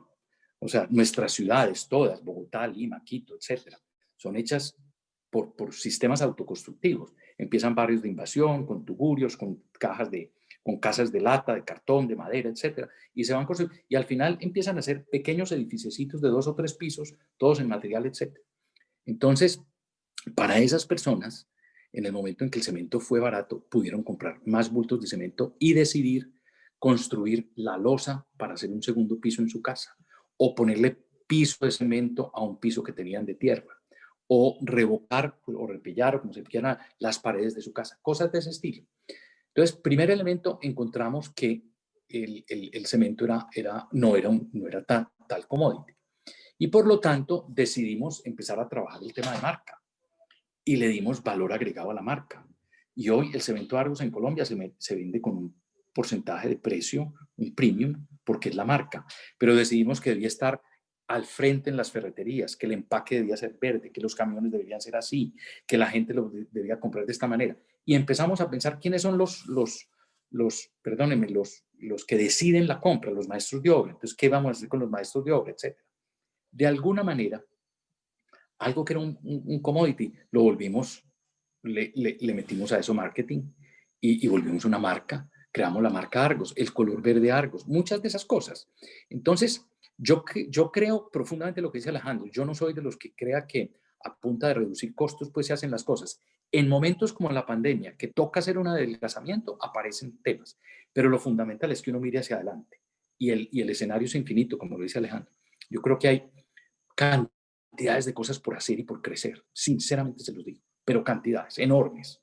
Y ahí es donde está el reto que tienen cualquiera de los sectores. Y en este caso, pues, quienes están en este tema de producción de proteína animal. Muchas gracias. Por aquí hay otra pregunta del señor Luis Gustavo Martínez. ¿Cuál fue la motivación o objetivo de Argos para entrar en el negocio de ganadería? Resalto el buen trabajo hecho, siendo una empresa naturalmente dedicada a otras actividades. Está muy interesante esa pregunta porque es lo siguiente, o sea, Argos entró a ganadería básicamente por esto. Es una manera de tener, llamémoslo, posesión sobre tierras que tenía Argos compradas desde hace muchos años para efectos del mantenimiento de las reservas de caliza. Argos tiene unas 2.000 licencias en el país, entonces tenía que tener unas tierras para eso. Entonces encontró esas tierras, entonces a raíz de tener esas tierras, entonces ¿qué hacemos en la tierra? Podría haber sido, en una se hizo reforestación, en otra se hizo ganadería, en ninguna se hizo silvopastoreo, desafortunadamente. Pero ese no es el negocio de Argos, ese es pues como quien dice, toca tener las tierras y pongamos esto. Y en algún momento apareció un elemento y era que estaba para la venta, ojo que ese tema también está muy relacionado, me da pena decirlo, con temas de tenencias de tierra y con temas de narcotráfico y cosas en Colombia, muy complejo ese tema de la tierra. Entonces eran tierras que se tenían, venderlas muy difícil, porque eran tierras, grandes extensiones, con valores altos, etcétera, y no aptas para el desarrollo urbano, porque hay unas tierras que Argos tiene en Barranquilla que se han ido desarrollando, que se han ido vendiendo para que otros las desarrollen y ha sido un negocio extraordinario y es una manera como desinvertir ese patrimonio, invertirlo en el negocio core de la compañía que es el cemento. Pero en este caso, esas extensiones de tierra. Y apareció en un momento dado que había un hato ganadero con una marca y con un nombre muy, muy importante, que era el hato ganadero de la Hacienda Cuba, de la familia Ospina, 65 años de trabajo en ganadería. Y entonces Argos decide, hombre, ¿cómo vamos a dejar esto en manos de que partan este trabajo genético que se ha hecho tanto tiempo y metámonos un poco en eso?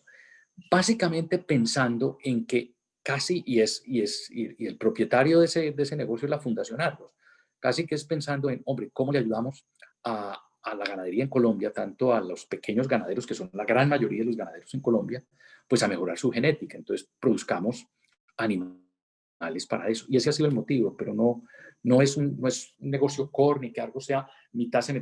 El peso de la ganadería dentro del peso total de los negocios de Argos, llámese cemento, llámese energía y llámese concesiones, es menos del 1%.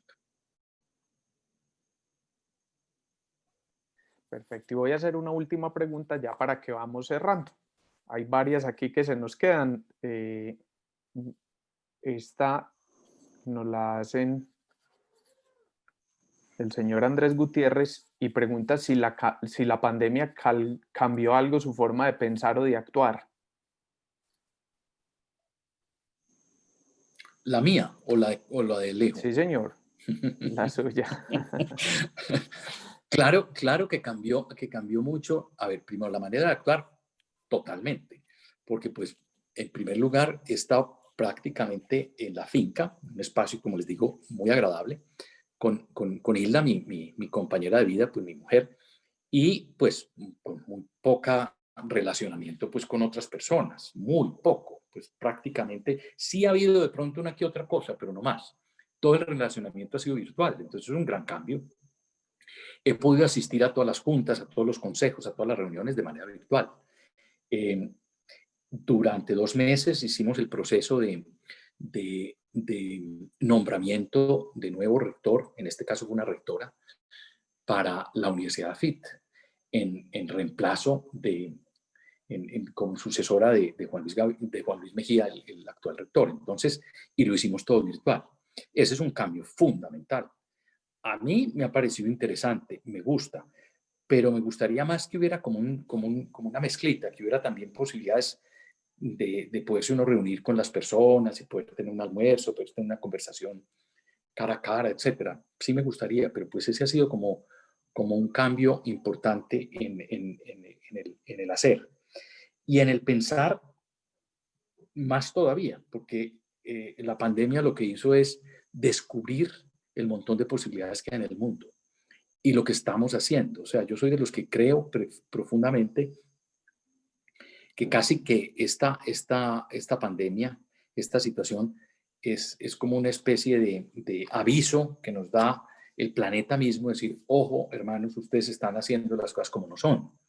De manera que paren, reflexionen, ese es el mismo ejemplo de la barquita, hágase a un lado del río, siéntese a pensar y cambie las cosas, porque si no, usted va hacia un abismo, es una catarata y allá va a caer. Y yo creo que en el fondo es eso, yo creo que nos tiene que ayudar a reflexionar muchísimo sobre lo que estamos haciendo y cómo lo estamos haciendo y a cambiar. Y de hecho yo creo que eso va a ser muy, muy provechoso en general. Doctor José Alberto, Alejandro, pues no nos queda más que un agradecimiento infinito por este espacio realmente bastante enriquecedor y productivo en nombre de Premex y de todas las personas que varios han dejado unos mensajes de agradecimiento por esta conversación tan abierta y sincera.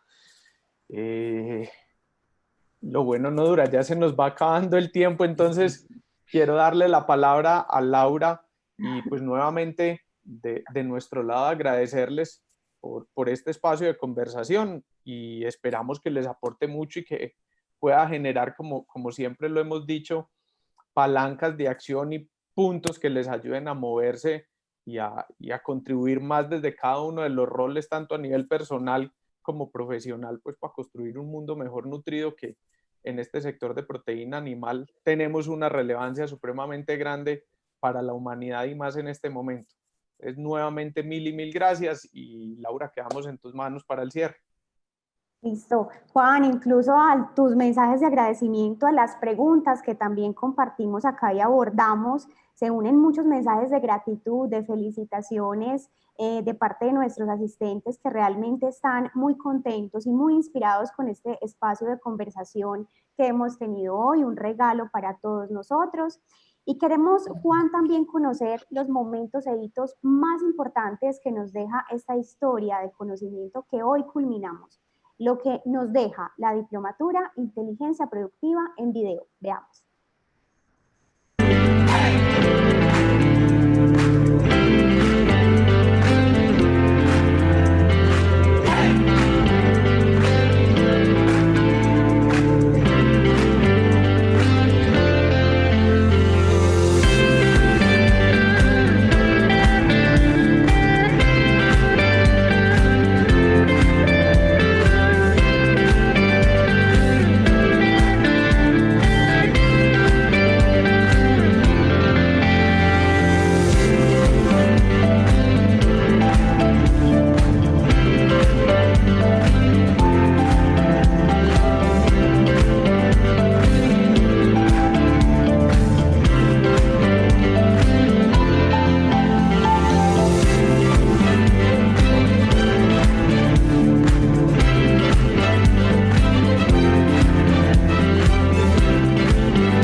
Realmente muy contentos con los momentos más significativos que nos ha dejado este camino que hemos recorrido juntos.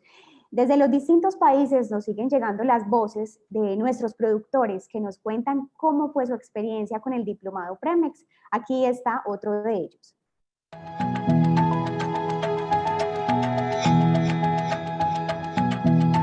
Querida familia Premex, muchos saludos desde Ecuador.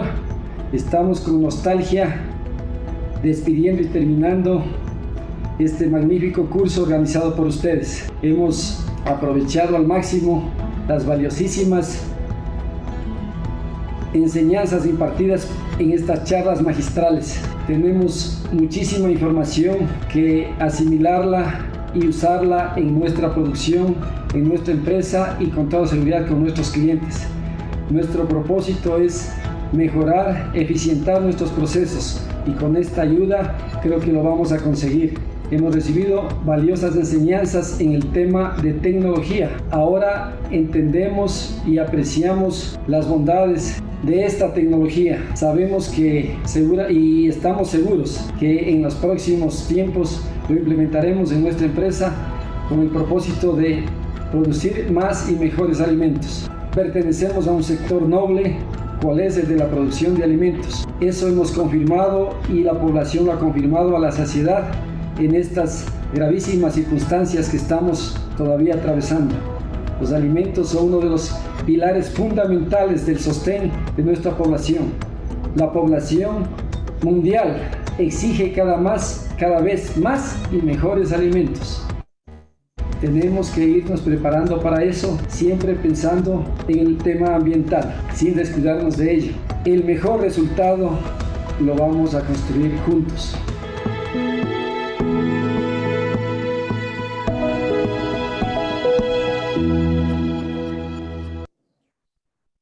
Mensajes que nos llenan a nosotros también de mucha emoción. Los participantes que hayan tenido una asistencia superior al 60% en toda la diplomatura recibirán sus certificados en sus correos electrónicos. Gracias por ser parte significativa de esta historia.